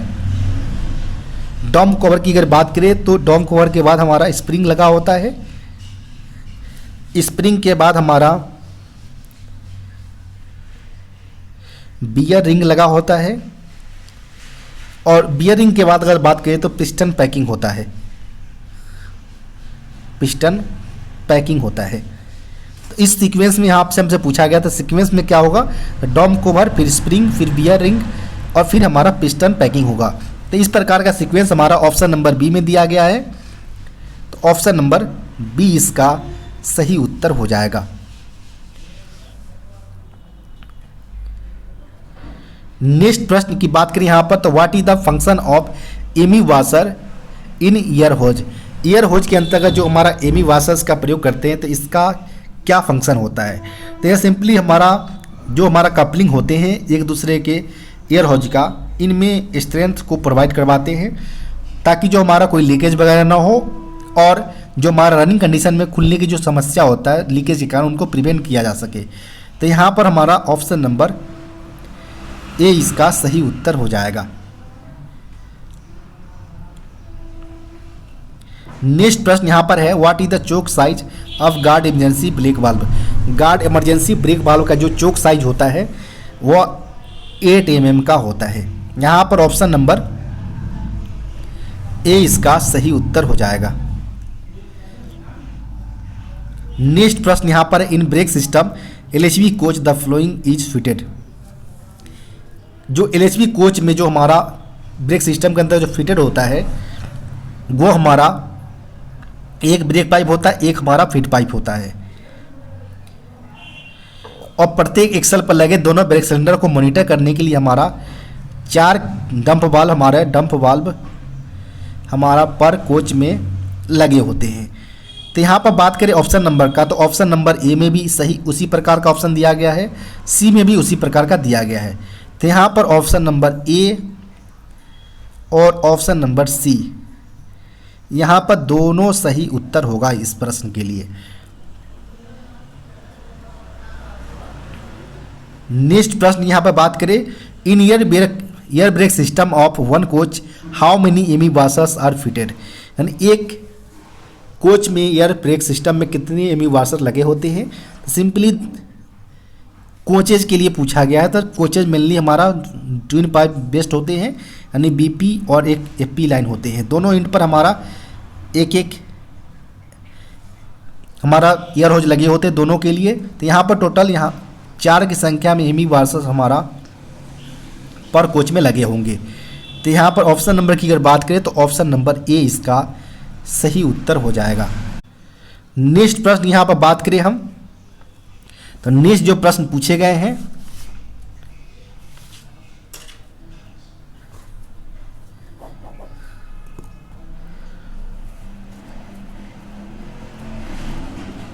नेक्स्ट प्रश्न यहाँ पर बात करें तो जो पूछे गए हैं, the function of main valve of C3W type DB is to supply requisite amount of pressure into the brake cylinder when. यानी C3W प्रकार के DB के मेन वाल्व का कार्य ब्रेक सिलेंडर में उचित मात्रा में दबाव की आपूर्ति करना है जब हमें BP प्रेशर को रिड्यूस किया जाता है। यानी जो हमारा DB जो लगा होता है उस दौरान जैसे ही हम ब्रेक पाइप से प्रेशर को रिड्यूस करते हैं तो उस दौरान जो हमारा मेन वाल्व का फंक्शन जो होता है कि जो हमारा एयर टैंक से जो हमारा प्रेशर होगा वो ब्रेक सिलेंडर के अंतर्गत हमें रिक्विसाइड अमाउंट में प्रेशर भेजने का काम ब्रेक सिलेंडर को करेगा। ये हमारा मेन वाल्व का काम होता है C3W टाइप DB के अंतर्गत।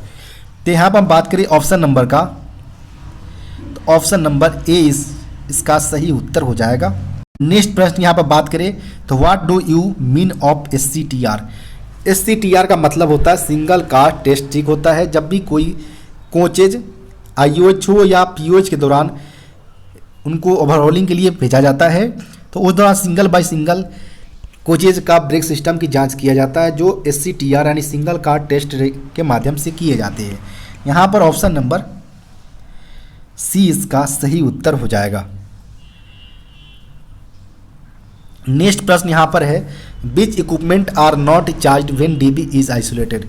जब भी DB आइसोलेटेड कंडीशन में होंगे उस दौरान कौन कौन से पार्ट्स चार्ज नहीं होगा, वो यहाँ पर पूछे गए हैं।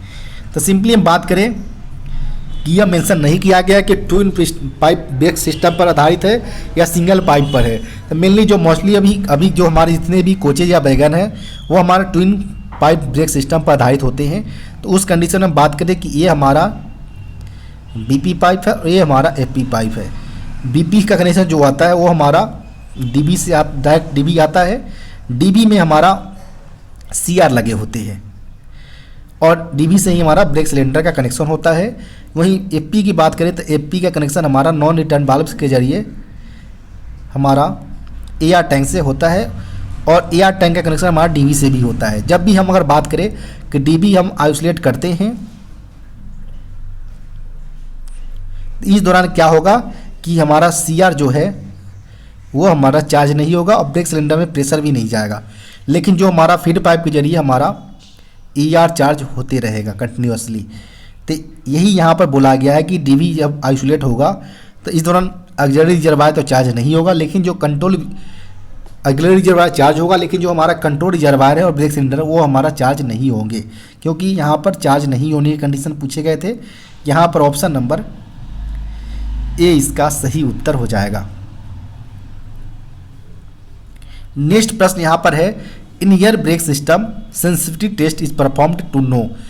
यानी एयर ब्रेक सिस्टम में जो सेंसिटिविटी टेस्ट परफॉर्म किया जाता है किसको जानने के लिए किया जाता है कि जो हमारा DB के जो डिस्ट्रीब्यूटर वाल्व है इसकी वर्किंग सेंसेशन को आइडेंटिफाई करने के लिए हम सेंसिटिविटी टेस्ट करते हैं, जिसमें हम बात करें तो 0.6 kg पर सेंटीमीटर स्क्वायर 6 सेकेंड तक ड्रॉप करते हैं।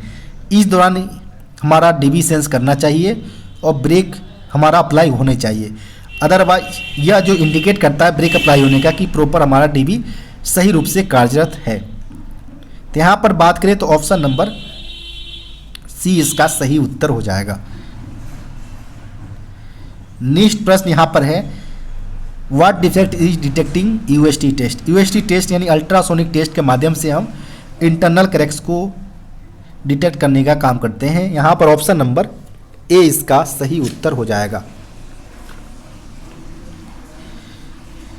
नेक्स्ट प्रश्न यहाँ पर बात करें the function of non return valve is used in air brake system is. यानी जो हम नॉन रिटर्न वाल्व यूज करते हैं किसका जो फंक्शन होता है वो क्या होता है। तो सिंपली जो हमारा फीड पाइप होता है, फीड पाइप में हमारा डट कलेक्टर लगा होता है, डट कलेक्टर से आगे हमारा आइसोलेटिंग कॉक लगा होता है। फिर जैसे ही आगे बढ़ता है हमारा NRB लगा होता है, NRB के आगे हमारा AR टैंक लगा होता है। NRB का काम होता है हमारा कि प्रेशर को जैसे हमारा फीड पाइप से प्रेशर आए उस AR टैंक को भेजना होता है, लेकिन वापस हमें नहीं आने देता है। यही हमारा NRB का काम होता है नॉन रिटर्न वाल्व का। तो यहाँ पर ऑप्शन के अनुसार चले अगर तो ऑप्शन में इस प्रकार का to prevent follow of air from ER to FP। यहाँ पर ऑप्शन नंबर बी में दिया गया है इस प्रकार का। तो यहाँ पर ऑप्शन नंबर बी इसका सही उत्तर हो जाएगा। नेक्स्ट प्रश्न यहाँ पर है when wheel slip prevention micro processor code is showing 95 it signifies. यदि WSP के अंतर्गत जो माइक्रो प्रोसेसर कोड 95 दिखा रहा है तो इसका मतलब क्या है। तो 95 उस कोड के लिए बताया जाता है यह एक हमारा वोलाटाइल फॉल्ट होता है। जिसे बोल सकते हैं कि जो हमारा प्रीवियस फॉल्ट है वो हमारा लॉग हो गया हो ऑटोमेटिक रूप से, यानी यह किसी प्रकार का तरह का करेंटली प्रेजेंट में कोई डिफेक्ट नहीं, लेकिन वह गलत रूप से वो प्रॉपर प्रीवियस फॉल्ट यहाँ पर लॉग हो गया हो, यानी यह वोलेटाइल फॉल्ट्स होते हैं इसको हम इरेज कर सकते हैं। तो इस प्रकार का बात करें कि 95 जो कोड होगा वो किसी भी प्रकार का डिफेक्ट नहीं होता है। यहाँ पर ऑप्शन नंबर बी इसका सही उत्तर हो जाएगा। नेक्स्ट प्रश्न यहाँ पर है, gap between phonic wheel and speed probe is measured by, यानी जो गैप हम मेजर करते हैं फोनिक व्हील और स्पीड सेंसर के प्रोब के बीच, वह गैप किसके माध्यम से मेजर करते हैं, तो वो हम फीलर गेज के माध्यम से मेजर करते हैं। यहाँ पर ऑप्शन नंबर डी इसका सही उत्तर हो जाएगा। जब मेजरमेंट की अगर बात करें तो इसका जो रेंज होना चाहिए वो 0.9 से लेकर 1.4 mm के रेंज में होना चाहिए, इसका ध्यान रखिए। Pressure switch is provided on brake control panel, the purpose of pressure switch is to activate the WSP when the pressure switch reaches, यानी यहाँ पर बोला गया है कि ब्रेक कंट्रोल पैनल पर जो प्रेशर स्विच लगा होता है, प्रेशर स्विच का जो पर्पस होता है ताकि जो दबाव पहुँचने कितने प्रेशर पहुँचने पर हम WSP को सक्रिय करना है। तो जब भी हमारा प्रेशर जो WSP के जो हमारा प्रेशर स्विच के अंतर्गत 1 kg एबव होता है तो हमारा WSP एक्टिवेट हो जाते हैं। यहाँ पर बात करें ऑप्शन नंबर का, ऑप्शन नंबर सी यहाँ पर सही उत्तर हो जाएगा। नेक्स्ट प्रश्न यहाँ पर बात करें तो in case of emergency chain pulling what will happen to brake accelerator, यानी इमरजेंसी कंडीशन में अगर चेन पुलिंग किया जाता है तो उस दौरान हमारा जो ब्रेक एक्सीलेटर होगा वह एक्टिवेट हो जाएगा और पूरे कोच जो रेक के होंगे उनमें ब्रेक लगाने का काम यह करेगा। यहाँ पर ऑप्शन नंबर सी ए इसका सही उत्तर हो जाएगा। नेक्स्ट प्रश्न यहाँ पर WSP is a kind of, W एक प्रकार का WSP जो होता है व्हील स्लाइडिंग प्रोटेक्शन डिवाइस, इसके अंतर्गत मेनली जो हमारा पार्ट्स होते हैं phonic wheel, speed sensor, dump valve, micro processor और प्रेशर स्विच होते हैं, जिसमें से जो हमारा डंप वाल्व जो होता है जिसे हम एंटी स्किड वाल्व बोलते हैं वो हमारा इलेक्ट्रिक सप्लाई पे बेस्ड होता है और प्रेशर सप्लाई पर भी बेस्ड होते हैं, इसलिए जो हमारा WSP होगा वो इलेक्ट्रोन्यूमेटिक सिस्टम पर कार्यरत होगा। यहाँ पर ऑप्शन नंबर सी इसका सही उत्तर हो जाएगा। नेक्स्ट प्रश्न जो है what do you mean by CC racks, CC rack का फुल फॉर्म होता है क्लोज सर्किट रैक। यह फ्रेट स्टॉक होते हैं उनके एग्जामिनेशन में जो अलग अलग प्रकार के जो हम टाइप्स यूज करते हैं, जैसे हमारा एंड टू एंड, प्रीमियम और close circuit rack. Close circuit racks में जो BPC में बनाए जाते हैं तो उसमें प्रॉपर जो डेस्टिनेशन जो हमारा होता है डिविजन्स का जोन्स का वह इसमें सर्किट मेंशन होता है, अगर वह सर्किट को ब्रिज करता है तो यह BPC इन्वर्ट भी हो जाएगा। इसके अलावा ये भी ध्यान रखा जाता है क्लोज सर्किट रैक के कंडीशन में कि ओरिजिनेटिंग स्टेशन पर 100% और इन रूट में 90% ब्रेक पावर होना चाहिए। इसके अलावा इसका जो वैलिडिटी होता है वह 30+5 डेज या 35+5 डेज होता है। येलो कलर का BPC इशू किया जाना चाहिए येलो कलर पेज के ऊपर, और इसके एग्जामिनेशन के लिए 100 मैन आवर पर रैक की रिक्वायरमेंट होता है क्लोज सर्किट के कंडीशन में।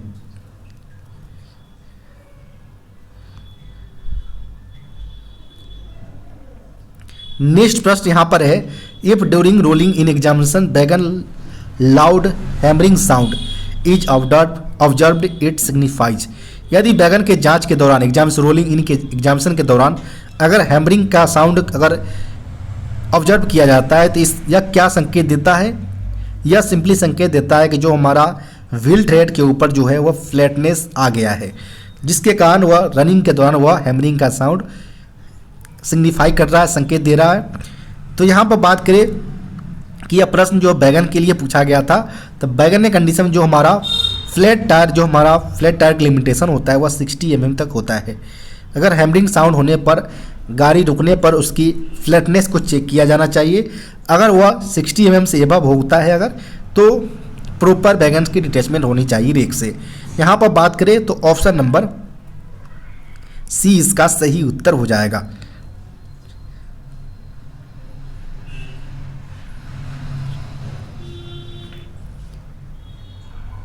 नेक्स्ट प्रश्न यहाँ पर बात करें हम, पूछे गए हैं brake disc of LHB trolley mounted on trolley to stop motion is to be mandatorily changed if, यानी गति को रोकने के लिए ट्रॉली पर लगे एलएचबी ट्रॉली के ब्रेक डिस्क को अनिवार्य रूप से बदला जाना चाहिए।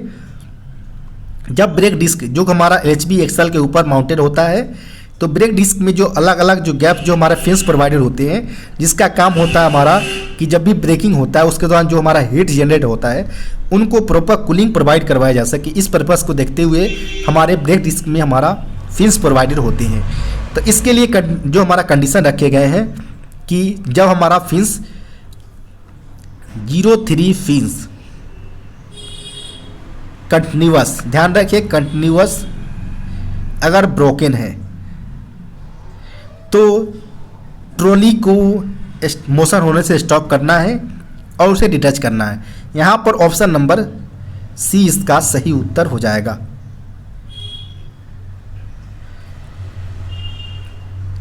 इसके अलावा बात करें तो जो हमारा ब्रेक डिस्क होता है इसकी डाया 640 mm होता है और जो हमारा थिकनेस होता है 110 mm होता है। जब वो रिड्यूस होकर 96 mm पर आता है तो उसको हम रिड्यूस कर देते हैं। इसके अलावा ब्रेक डिस्क हमारा ग्रे कास्ट आयरन का बना होता है जो इसमें मटेरियल यूज किए जाते हैं। तो इस सारे जो हमारे इंफॉर्मेशन है इसको आप ध्यान रखें। नेक्स्ट प्रश्न यहाँ पर है anti creep testing is done for. Anti creep जो टेस्ट किया जाता है वो सिंपली सीबीसी के जो पार्ट्स होते हैं हमारे उनको जांच किया जाता है। एंटी क्रीप सिंपली जो हमारा जब भी गाड़ी मोशंस में हो हमारा लॉकिंग पीस ऊपर की तरफ मूवमेंट ना करे और या लोड पार्टिंग की समस्या ना क्रिएट हो, इसको देखते हुए हम एंटी क्रीप की जांच सीबीसी जांच के दौरान हम करते हैं ताकि कि हमारा जो लॉकिंग पीस ऊपर की तरफ मूवमेंट ना कर सके। यहाँ पर ऑप्शन नंबर ए इसका सही उत्तर हो जाएगा।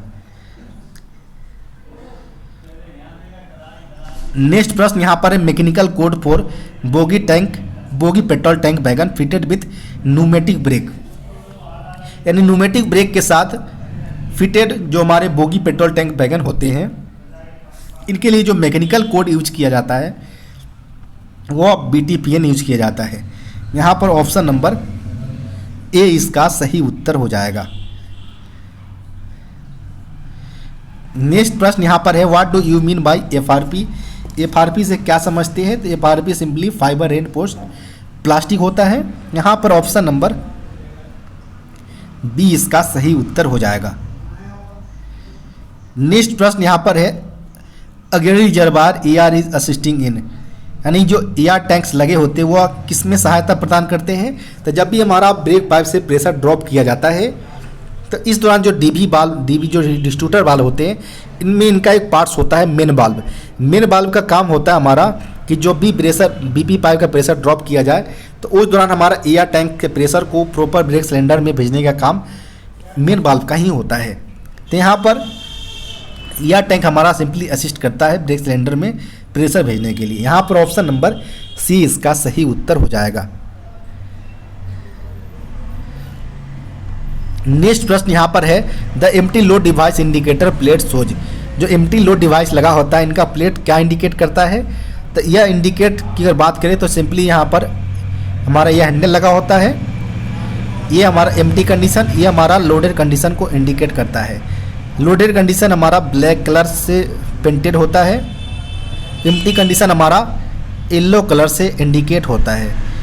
और यह तब जो हैंडल का प्रयोग हम करेंगे जब भी हमारा गाड़ी एम्प्टी कंडीशन में होगा तो 42.5 टन बिलो, ध्यान रखिए बिलो 42.5 टन ग्रॉस वेट, ध्यान रखिए ग्रॉस वेट के कंडीशन में हम एम्प्टी कंडीशन में हैंडल को रखेंगे।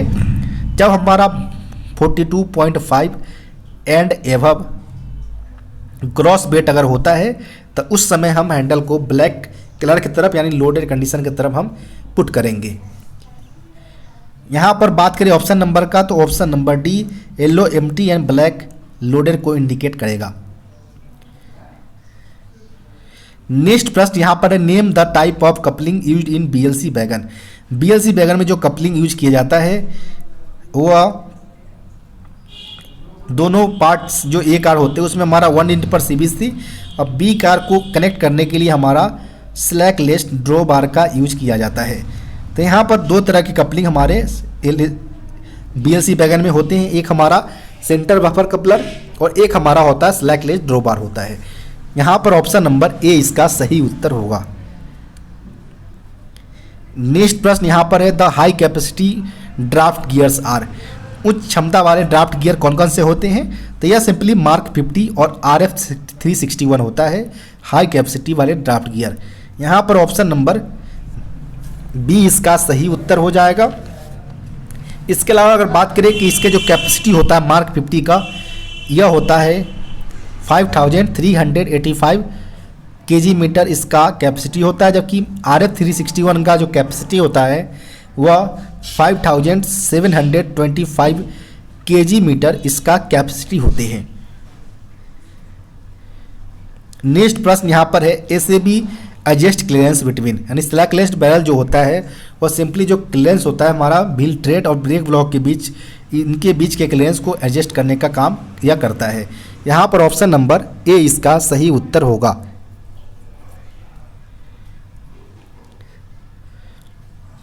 नेक्स्ट प्रश्न यहाँ पर है what is the loading capacity of containers in BLC wagon. BLC wagon में कंटेनरों की लोडिंग की क्षमता क्या होता है? तो 20 फीट्स का 2 एंड 140 फीट्स का एक कंटेनर हम यूज में लेते हैं। यहाँ पर ऑप्शन नंबर ए इसका सही उत्तर हो जाएगा। यहाँ पर ध्यान रखिए सिंबल डॉट का मिस यहाँ पर फीट को इंडिकेट कर रहा है, यानी 220 फीट्स का कंटेनर हम यूज कर सकते हैं ध्यान। इसके अलावा या 40 फीट्स का एक कंटेनर हम यूज कर सकते हैं।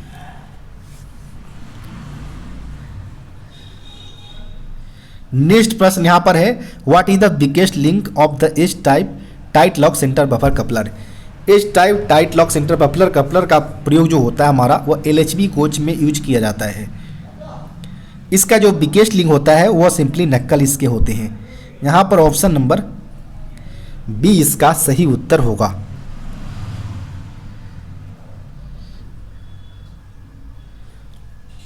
नेक्स्ट प्रश्न यहाँ पर है distance between the controller head and the barrel of SAB is named as, यानी कंट्रोलर हेड और बैरल जो SAB का है इनके बीच की जो डिस्टेंस जो होते हैं वह सिंपली ए डायमेंशन के तौर पर जाना जाता है। यहाँ पर ऑप्शन नंबर सी इसका सही उत्तर हो जाएगा। नेक्स्ट प्रश्न यहाँ पर है in place of an empty load box what device is used in BLC wagon. BLC wagon में एम्प्टी लोड बॉक्स के जगह पर जो हम डिवाइस यूज करते हैं एम्प्टी और लोडेड कंडीशन को सेंस करने के लिए, वह होता है BLC वैगन में लोड सेंसिंग डिवाइस। यहाँ पर ऑप्शन नंबर बी इसका सही उत्तर हो जाएगा। यह प्रत्येक बोगी में एक की संख्या में हमारा लगा होता है BLC वैगन के अंतर्गत। नेक्स्ट प्रश्न यहाँ पर है flux is used to prevent dash of the surface of the shoulder, यानी फ्लक्स का उपयोग शोल्डर किए जाने वाले सतहों को डैश से रोकने के लिए किया जाता है। यानी जो भी सरफेस हम शोल्डरिंग करते हैं इनको प्रॉपर ऑक्सीडेशन प्रोसेस ना हो शोल्डर वाले सरफेस का, तो इनको प्रिवेंट करने के लिए जो हम यूज करते हैं वो हम फ्लक्स का प्रयोग करते हैं। यहाँ पर ऑप्शन नंबर ए इसका सही उत्तर हो जाएगा।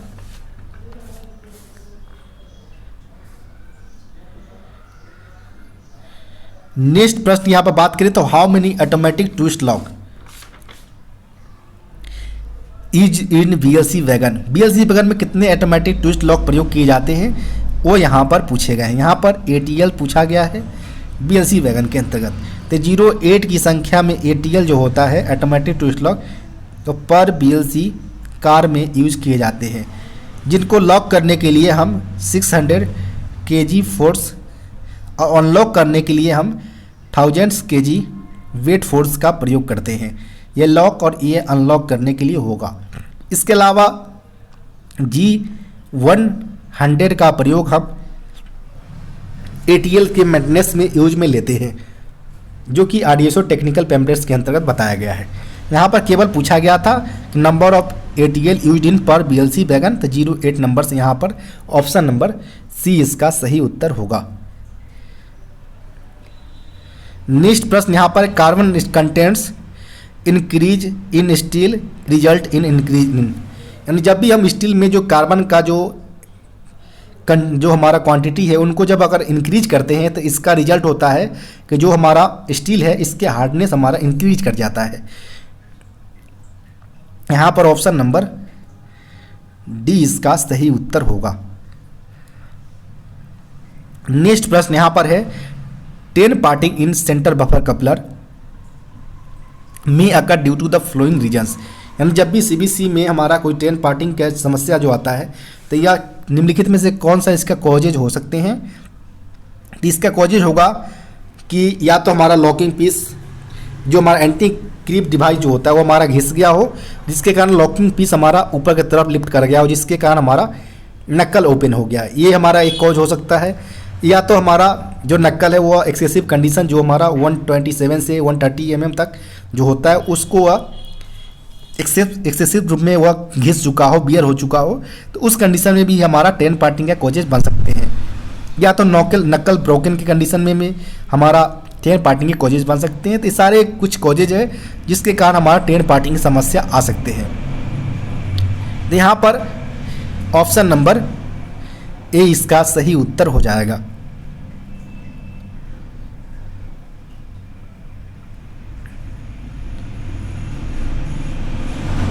यहाँ पर प्रश्न नेक्स्ट जो प्रश्न पूछे गए हैं इसमें से कुछ पार्ट्स और उसकी नंबरिंग किया गया है। उसमें से पूछा गया कि जो नंबर 6 है वह किस प्रकार के कंपोनेंट्स को आइडेंटिफाई कर रहा है, वह यहाँ पर पूछे गए हैं। तो सिंपली जो नंबर 6 जो है हमारा वो हमारा स्ट्राइकर कास्टिंग प्लेट को इंडिकेट करता है। ये हमारा पूरा कपलर बॉडी हो गया, ये हमारा नक्कल वाला पार्ट्स है। इसके अलावा बात करें तो ये जो पोर्शन है वो हमारा योक पिन का पोर्शन है और वो जो बॉडी जो पीछे तरफ है वो हमारा योक कहलाता है। इसके अलावा ये हमारा ड्राफ्ट गियर को इंडिकेट करता है, ये हमारा स्टॉपर हो गया। तो इस प्रकार सीबीसी का अलग अलग पार्ट्स होते हैं। चूँकि प्रश्न में केवल हमसे 6 नंबर्स के हमारे कंपोनेंट्स का नाम पूछा गया था, तो यहाँ पर स्ट्राइकर कास्टिंग प्लेट इसका हो जाएगा, जो कि ऑप्शन नंबर बी में दिया गया है। तो यहाँ पर ऑप्शन नंबर बी इसका सही उत्तर हो जाएगा। नेक्स्ट जो प्रश्न पूछे गए हैं, कंडमिंग हाइट ऑफ इलास्टोमेरिक पैड, यानी ईएम पैड का कंडमिंग हाइट पूछा गया है। तो 42 mm हमारा 46 mm जो होता है हमारा न्यू कंडीशन में होता है और 42 mm हमारा कंडम कंडीशन में होता है। कंडम पूछा गया था तो यहाँ पर 42 mm ऑप्शन नंबर बी इसका सही उत्तर होगा। नेक्स्ट प्रश्न यहाँ पर permissible limit of deep phalanges in wheel is dash mm। जब भी हम टायर डिफेक्ट गेज के माध्यम से हम व्हील के डिफेक्ट्स को मेजर करने की कोशिश करते हैं तो इसमें हमारा जब भी डीप फ्लेंज की अगर बात की जाए तो इसमें जो लिमिट रखा गया है, अगर हमारा जो फ्लेंजेज है वो अगर वो 35 mm से अगर एबव करता है तो उस कंडीशन में डीप फ्लेंज के रेंज में आ जाता है। तो यहाँ पर जिसका रेंज जो होता है वो 35 mm मैक्सिमम होता है। यहाँ पर ऑप्शन नंबर ए इसका सही उत्तर होगा। नेक्स्ट प्रश्न यहाँ पर है material of floor seat of BOXN HL wagon. BOXN HL wagon में जो फ्लोर सीट यूज करते हैं वो हमारा IRSM 44 का यूज करते हैं, जिसे हम स्टेनलेस स्टील के तौर पर जानते हैं। यहाँ पर ऑप्शन नंबर सी इसका सही उत्तर हो जाएगा। इसके अलावा बात करें तो बॉक्सन वैगन, केवल बॉक्सन वैगन में हम माइल्ड स्टील का प्रयोग करते हैं एज अ फ्लोर सीट के तौर पर, और बॉक्सन एचएल में हम IRSM 44 का।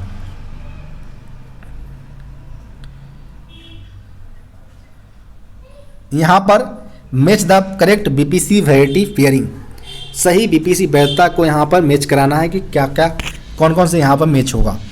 इन टू एंड रेक के केस में हमारा अनलोडिंग स्टेशन तक, अगर वैगन हमारा लोडेड कंडीशन में है ट्रेन तो अनलोडिंग कंडीशन तक ही या जब हमारा अनलोडिंग हो जाएगा फिर यहाँ पर BPC इनवैलिड हो जाएंगे। तो यहाँ पर इसका कनेक्शन इससे हो जाएगा। CC रैक के लिए जो हमारा होता है 35 डेज या 7500 किलोमीटर्स ये होता है हमारा। इसके अलावा बात करें प्रीमियम रैक के लिए नॉर्मली हमारा 12+5 डेज के लिए भी करंट में लिया जा रहा है। और इसके अलावा बात करें LHV रैक के लिए हम बात करें तो 4000 किलोमीटर या 4 डेज होता है। 3500 हमारा ICF केस में लिया जाता है। तो इसका आप ध्यान रखिए इस प्रकार के ऑप्शन की अगर बात करें तो हम ऑप्शन नंबर बी में इस प्रकार का है, तो यहाँ पर ऑप्शन नंबर बी इसका सही उत्तर हो जाएगा।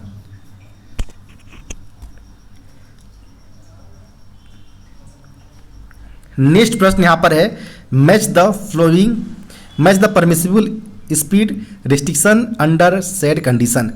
यानी यहाँ पर बोला गया है कि जो हमारा एक तरफ हमारा ब्रोकन जो पार्ट्स ब्रोकन का कंडीशन दिया गया है, सेकेंड तरफ हमारा मैक्सिमम जो स्पीड लिमिट होना चाहिए उस कंडीशन में इससे मैच कराना है।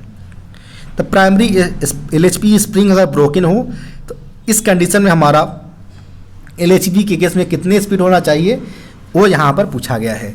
तो सिंपली हम बात करें अगर प्राइमरी स्प्रिंग अगर हमारा ब्रोकन हो तो उस कंडीशन में जो हमारा स्पीड होगा वो 95 kmph होना चाहिए। तो यहाँ पर इस प्रकार मैच कर गया।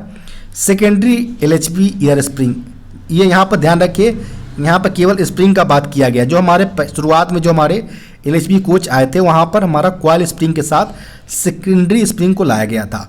उस कंडीशन में अगर ब्रोकन है हमारा सेकेंडरी कॉइल स्प्रिंग तो उस कंडीशन में जो हमारा स्पीड लिमिट होना चाहिए था वो 90 kmph होना चाहिए था। इसके अलावा अगर एयर स्प्रिंग हमारा फेलियर हो, लीकेज हो या माल फंक्शनिंग कर रहा हो तो उस कंडीशन में हमारा जो स्पीड लिमिट होना चाहिए था वह 60 kmph होना चाहिए। इसके अलावा यहाँ पर जो मोस्टली जो प्रश्न हमारा है LHB कोच के रिगार्डिंग है, कोचेज के कंडीशन में हमारा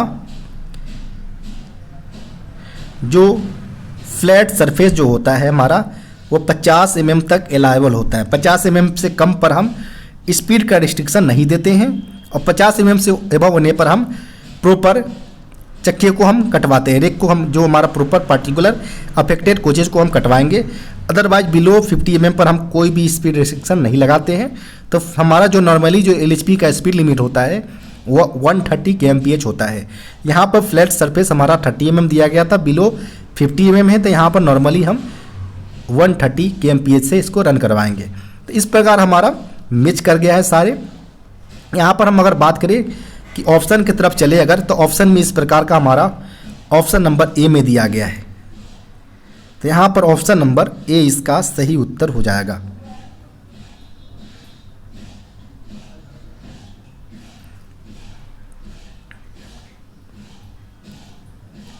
नेक्स्ट प्रश्न यहाँ पर बात करें if 72% of 25 students like math and find out of the number of student who do not like mathematics. यानी यदि 25 विद्यार्थियों में से 72% गणित को लाइक करता है, पसंद करता है, तो उन विद्यार्थियों की संख्या यहाँ पर फाइंड आउट करना है जो मैथमेटिक्स को लाइक नहीं करते हैं। तो सबसे पहले यहाँ पर देखेंगे कि 25 स्टूडेंट्स यहाँ पर है, लाइक करने वाले अगर 72% है तो सिंपली हम 25 का 72% अगर निकालेंगे हम तो यहाँ पर 18 नंबर जो निकल कर आएगा वह मैथमेटिक्स को लाइक करेगा।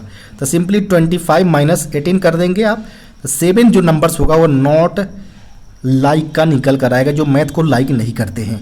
यहाँ पर ऑप्शन नंबर की अगर बात करें तो ऑप्शन नंबर यहाँ पर सी इसका सही उत्तर हो जाएगा। नेक्स्ट प्रश्न यहाँ पर है what is the ratio of 10 metre to 1 kilometre. 10 metre का 1 किलोमीटर से यहाँ पर रेशियो निकालना है। 1 किलोमीटर में सिंपली जो होता है वह 1000 मीटर होता है। तो सिंपली 10 मीटर बाई 1 किलोमीटर यानी 1000 मीटर यहाँ पर हो जाएगा। 10 से 10 यहाँ पर कट हो जाएगा, जो निकल कर आएगा 1:100 निकल कर आएगा। यहाँ पर ऑप्शन नंबर जो होगा वो ऑप्शन नंबर डी यहाँ पर सही उत्तर हो जाएगा। नेक्स्ट प्रश्न यहाँ पर है if a right angle triangles ABC A angle is 30 degree and B, और यहाँ पर सी को फाइंड आउट करना है। यहाँ पर ध्यान रखिए राइट एंगल ट्रायंगल है यानी समकोण त्रिभुज के बारे में बात किया जा रहा है, जिसमें से ए यहाँ पर हो जाएगा, बी और सी यहाँ पर है। ए हमारा 30 डिग्री दिया गया है, बी ऑलरेडी हमारा राइट एंगल ट्रायंगल है तो 90 डिग्री हो जाएगा। चूँकि हम जानते हैं कि sum of all angles of triangles is 180 degree, तो यहाँ पर दो का कोण यहाँ पर जो ऐड करेंगे तो 120 यहाँ पर आएगा। यहाँ पर सिंपली घटा लेंगे तो 60 डिग्री निकल कर आएगा, जो सी का एंगल यहाँ पर होगा। यहाँ पर बात करें ऑप्शन नंबर का तो ऑप्शन नंबर यहाँ पर बी यहाँ पर करेक्ट उत्तर होंगे 60 डिग्री।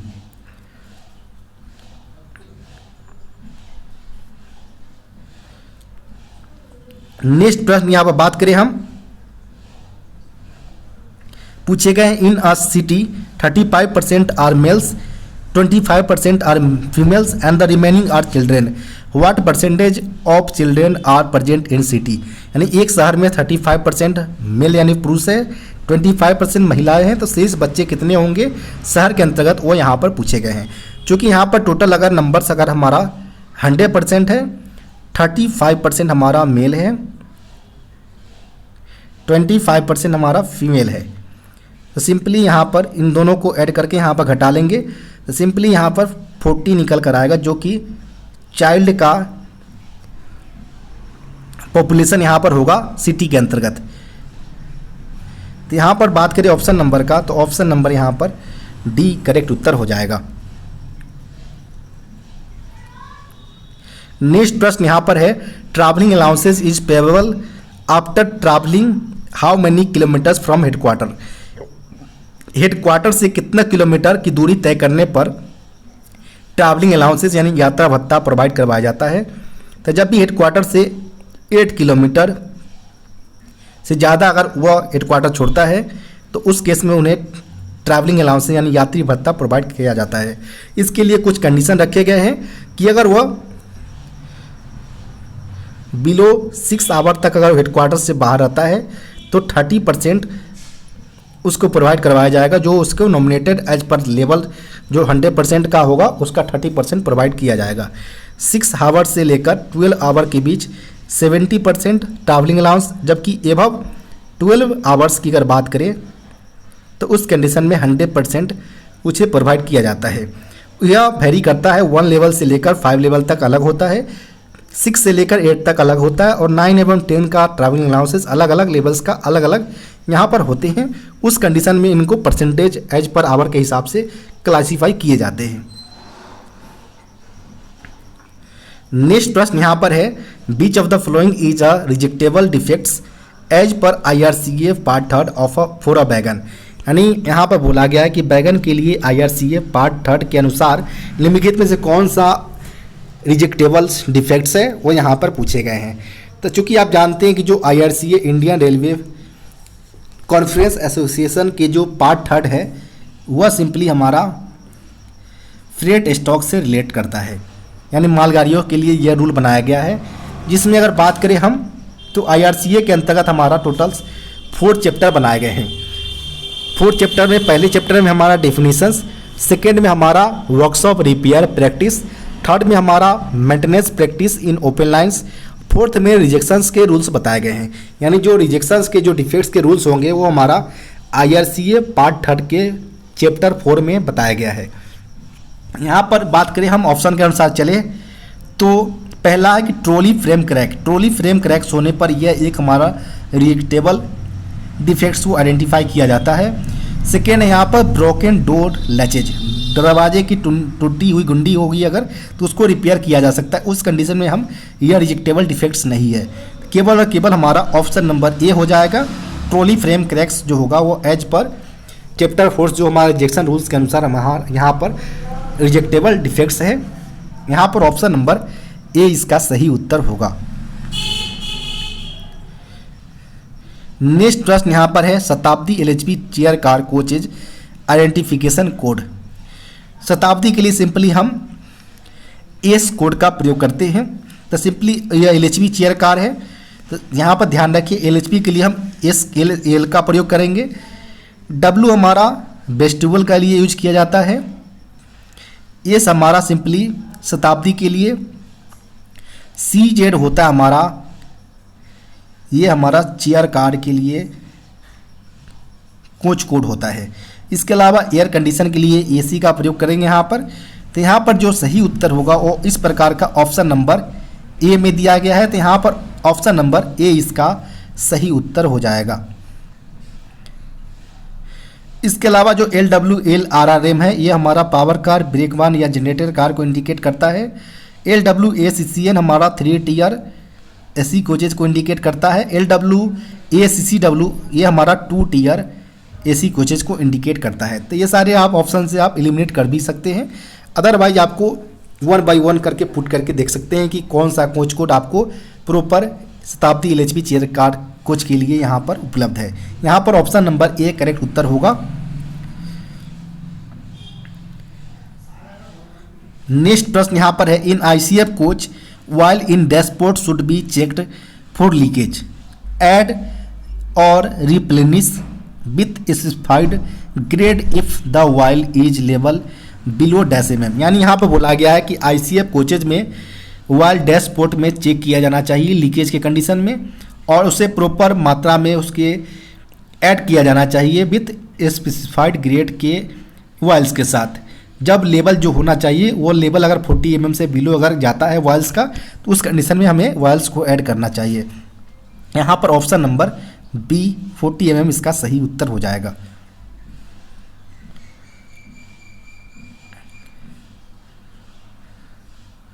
नेक्स्ट प्रश्न यहाँ पर बात करें, increase in case of wagons the E distance between the end of protective sleeve of the screw and the groove marks on the screw rod when the screw rod is fully released is known as।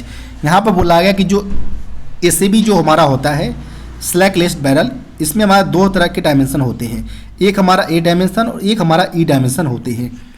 A dimension जो होता है हमारा वह controller head एवं barrel के बीच के distance होते हैं, यानी इसको बोला जाए तो distance between controller head and the barrel of SAB is known as a dimension of SAB।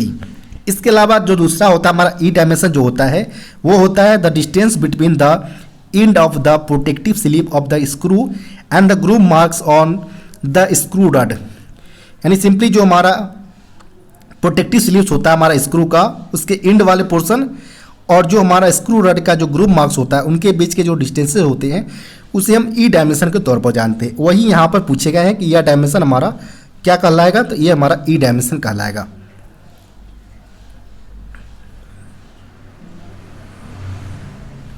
Next प्रश्न यहाँ पर है, hot box is caused because of following reasons. यानी हॉट बॉक्स निम्नलिखित कारणों से होता है, तो हॉट बॉक्स के जो कॉजेज होगा वो कौन कौन से कॉजेज के कारण हो सकता है।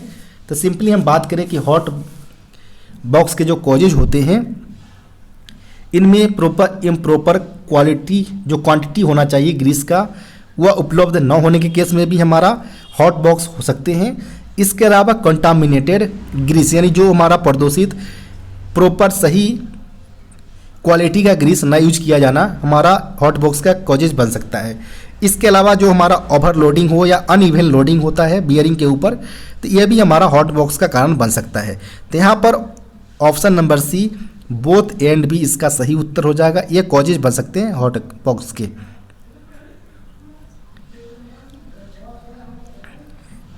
नेक्स्ट प्रश्न यहाँ पर है, brake binding can occur in wagons due to the following reasons. यानी वैगनों में जो ब्रेक बाइंडिंग के कारण होते हैं वो क्या हो सकते हैं। तो पहला कॉजेज की अगर बात करें तो अगर empty loaded device handle kept in load position when wagon is empty, जब हमारा वैगन एम्प्टी की कंडीशन में होगा उस दौरान एम्प्टी लोडेड डिवाइस जो होता है उसका हैंडल हमारा लोडेड कंडीशन की तरफ मूवमेंट कर दिया गया हो, जिससे हमारा जो पिस्टन स्ट्रोक होगा वो एज पर लोडेड के अनुसार मूवमेंट करेगा और ब्रेक बाइंडिंग के कारण हमारा बन सकता है। तो ये हमारा कॉजेज सही है। सेकेंड हमारा कि हैंड ब्रेक जो होगा वो ऑन कंडीशन में होने में जब हमारा गाड़ी मूवमेंट करेगा तो प्रॉपर हमारा ब्रेक व्लॉक व्हील थ्रेड्स पर हमारा रबरिंग करेंगे यहाँ पर, तो उस कारण से भी हमारा ब्रेक बाइंडिंग का यहाँ पर कॉजेज बन सकते हैं। तो यहाँ पर बोथ ए एंड बी यहाँ पर सही उत्तर हो जाएगा, ऑप्शन नंबर सी। नेक्स्ट प्रश्न यहाँ पर है, फ्लोइंग में B gate damage due to CRO MRO और व्हीकल डैशिंग। यानी यहाँ पर कैटल रन ओवर या मैन रन ओवर या व्हील डैशिंग, यानी वाहन की टक्कर के कारण निम्नलिखित में से क्या डैमेज हो सकते हैं। तो जब भी कोई CRO या MRO या व्हील डैशिंग होता है हमारे रनिंग ट्रेन्स के दौरान, तो इस दौरान हमारे जितने भी जो LHB कोचेज के जो पार्ट्स की अगर बात किया जाए तो फ्लेक्सिबल पाइप जो हमारे फीवा का होते हैं वह डैमेज होने की चांसेस रहते हैं। इसके अलावा जो फुट बोर्ड होता है बोर्ड वो हमारा बेंड होने के चांस बन सकते हैं, या यह हमारा जो ईयर होज होते हैं वो अनकपल होने के कारण हमारा प्रेशर ड्रॉप होकर प्रॉपर गाड़ी रुक सकते हैं और हमारा BP प्रेशर या FP प्रेशर वो हमारा जीरो हो सकते हैं। तो ये सारे हमारे कुछ कॉजेज होते हैं जब हमारा रनिंग कंडीशन में CRO या MRO या व्हीकल डैशिंग की समस्या यहाँ पर देखने को मिलता है। यहाँ पर ऑप्शन के अनुसार चले तो केवल इस प्रकार का ऑप्शन नंबर ए और बी में दिया गया है, यानी option number D both A and B सही उत्तर हो जाएगा। नेक्स्ट यहाँ पर है bio toilets is developed by Indian railway in collaboration with, यानी जो बायो टॉयलेट्स जो भारतीय रेलवे के द्वारा जो तैयार किया गया था, डेवलप किया गया था, वह किसके कोलैबोरेशन के साथ, तो यह सिंपली DRDO के मदद से यह किया गया था। यहाँ पर ऑप्शन नंबर बी इसका सही उत्तर हो जाएगा। नेक्स्ट प्रश्न यहाँ पर बात करें हम, तो नेक्स्ट जो प्रश्न पूछे गए हैं वह पूछे गए transmission of tractive force, the sequence of transmission of tractive forces is below. Coupling, यहाँ पर जो हमारा कोचेज में या जो वैगन्स में हमारा कोचेज में जो ट्रैक्टिव फोर्सेस जो हमारा ट्रांसमिशंस होते हैं, जिसका यहाँ पर सीक्वेंस फाइंड आउट करना है। सबसे पहले जब भी हमारा ट्रैक्टिव फोर्स अप्लाई होता है तो सबसे पहले हमारा कपलिंग पर या इसका फोर्सेस आते हैं, फिर यहाँ पर हमारा हेड स्टॉक पर, फिर यहाँ पर अंडर फ्रेम पर आता है, फिर हमारा बॉडी के बोलस्टर, और फिर यहाँ पर जो एक्स दिया गया है ये हमारा सिंपली सेंटर पिवेट पर यह फोर्सेस आते हैं। सेंटर पिवेट के बाद यह बोगी बोलस्टर, फिर एंकर लिंक, फिर हमारा बोगी फ्रेम्स, फिर हमारा एक्सल गार्ड, फिर एक्सल बॉक्स, एक्सल और व्हील्स के ऊपर लास्ट में हमारा ट्रैक्टिव फोर्सेस के यहाँ पर फोर्सेस आते हैं। तो यह सारे सीक्वेंस और सीरियल नंबर में है, यहाँ पर फाइंड आउट करना था तो वो हमारा centre pivot option number A यहाँ पर सही उत्तर हो जाएगा। नेक्स्ट प्रश्न यहाँ पर है functioning of WSP in LHP coach is governed through, यानी WSP का जो फंक्शनिंग किया जाता है LHP कोचेज में वह माइक्रो प्रोसेसर यूनिट के माध्यम से किया जाता है, जिसका सिग्नल हमारा स्पीड सेंसर्स के माध्यम से माइक्रो प्रोसेसर यूनिट को भेजा जाता है, जिसके बाद हमारा WSP डिवाइस प्रॉपर उसी के अनुसार फंक्शनिंग करते हैं। यहाँ पर ऑप्शन नंबर बी इसका सही उत्तर हो जाएगा।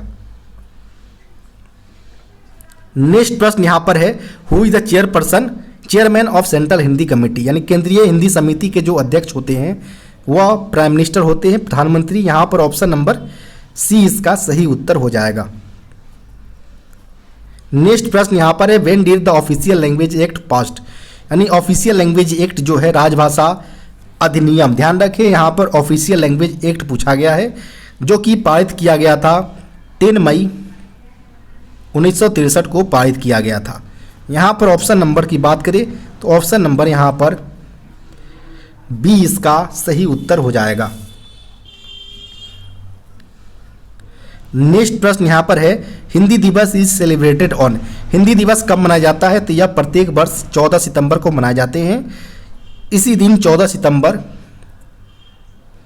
1949 को हिंदी को कॉन्स्टिट्यूशंस के अंतर्गत एज ऑफिशियल लैंग्वेज शामिल किया गया था और स्क्रिप्ट के तौर पर देवनागरी स्क्रिप्ट को शामिल किए गए थे। इसके अलावा बात करें तो जो वर्ल्ड हिंदी दिवस मनाया जाता है, वर्ल्ड हिंदी डेज, वह प्रत्येक वर्ष 10 जनवरी को मनाया जाता है। नेक्स्ट प्रश्न यहाँ पर बात करें हम, तो नेक्स्ट जो प्रश्न पूछे गए हैं under which schedule of Indian constitutions official language is included, यानी भारतीय संविधान की किस अनुसूची के अंतर्गत राजभाषाओं को शामिल किया गया है, तो 8वीं अनुसूची जो हमारा 8th शेड्यूल्स, इसके अंतर्गत हमारा ऑफिशियल लैंग्वेज को शामिल किया गया है, जिसमें वर्तमान में टोटल 22 भाषाओं को 8वीं अनुसूची में शामिल किए गए हैं, जिसमें से एकमात्र हमारा फॉरेन लैंग्वेज जो है वो नेपाली को इसके अंतर्गत इंक्लूड किए गए हैं।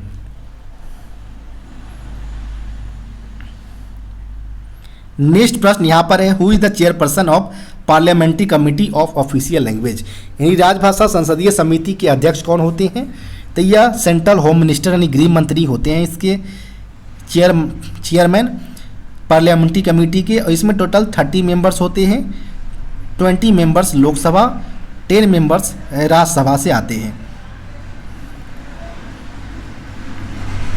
नेक्स्ट प्रश्न यहाँ पर बात करें हम, नेक्स्ट जो प्रश्न पूछे गए हैं which article of the constitution contents provision regarding the official language of states, यानी संविधान के किस अनुच्छेद में राज्यों की आधिकारिक भाषा के संबंध में प्रावधान है, यानी contents provision regarding the official language of states, यह आर्टिकल 345 में मेंशन किया गया है कि किसी राज्य का खुद का एक राजभाषा होना चाहिए। ये आर्टिकल 345 यानी 345 के अंतर्गत बताए गए हैं। यहाँ पर ऑप्शन नंबर ए इसका सही उत्तर होगा। नेक्स्ट प्रश्न की यहाँ पर बात करें तो नेक्स्ट जो प्रश्न पूछे गए हैं, script in which Hindi is written, Hindi को किस स्क्रिप्ट में लिखा जाता है, तो इसका सही उत्तर हो जाएगा Devanagari script. Option number C यहाँ पर सही उत्तर होगा। नेक्स्ट प्रश्न यहाँ पर है, which ministry takes important decision pertaining to official language, यानी राजभाषा से संबंधित महत्वपूर्ण निर्णयों का कौन मंत्रालय इसमें डिसीजन लेता है।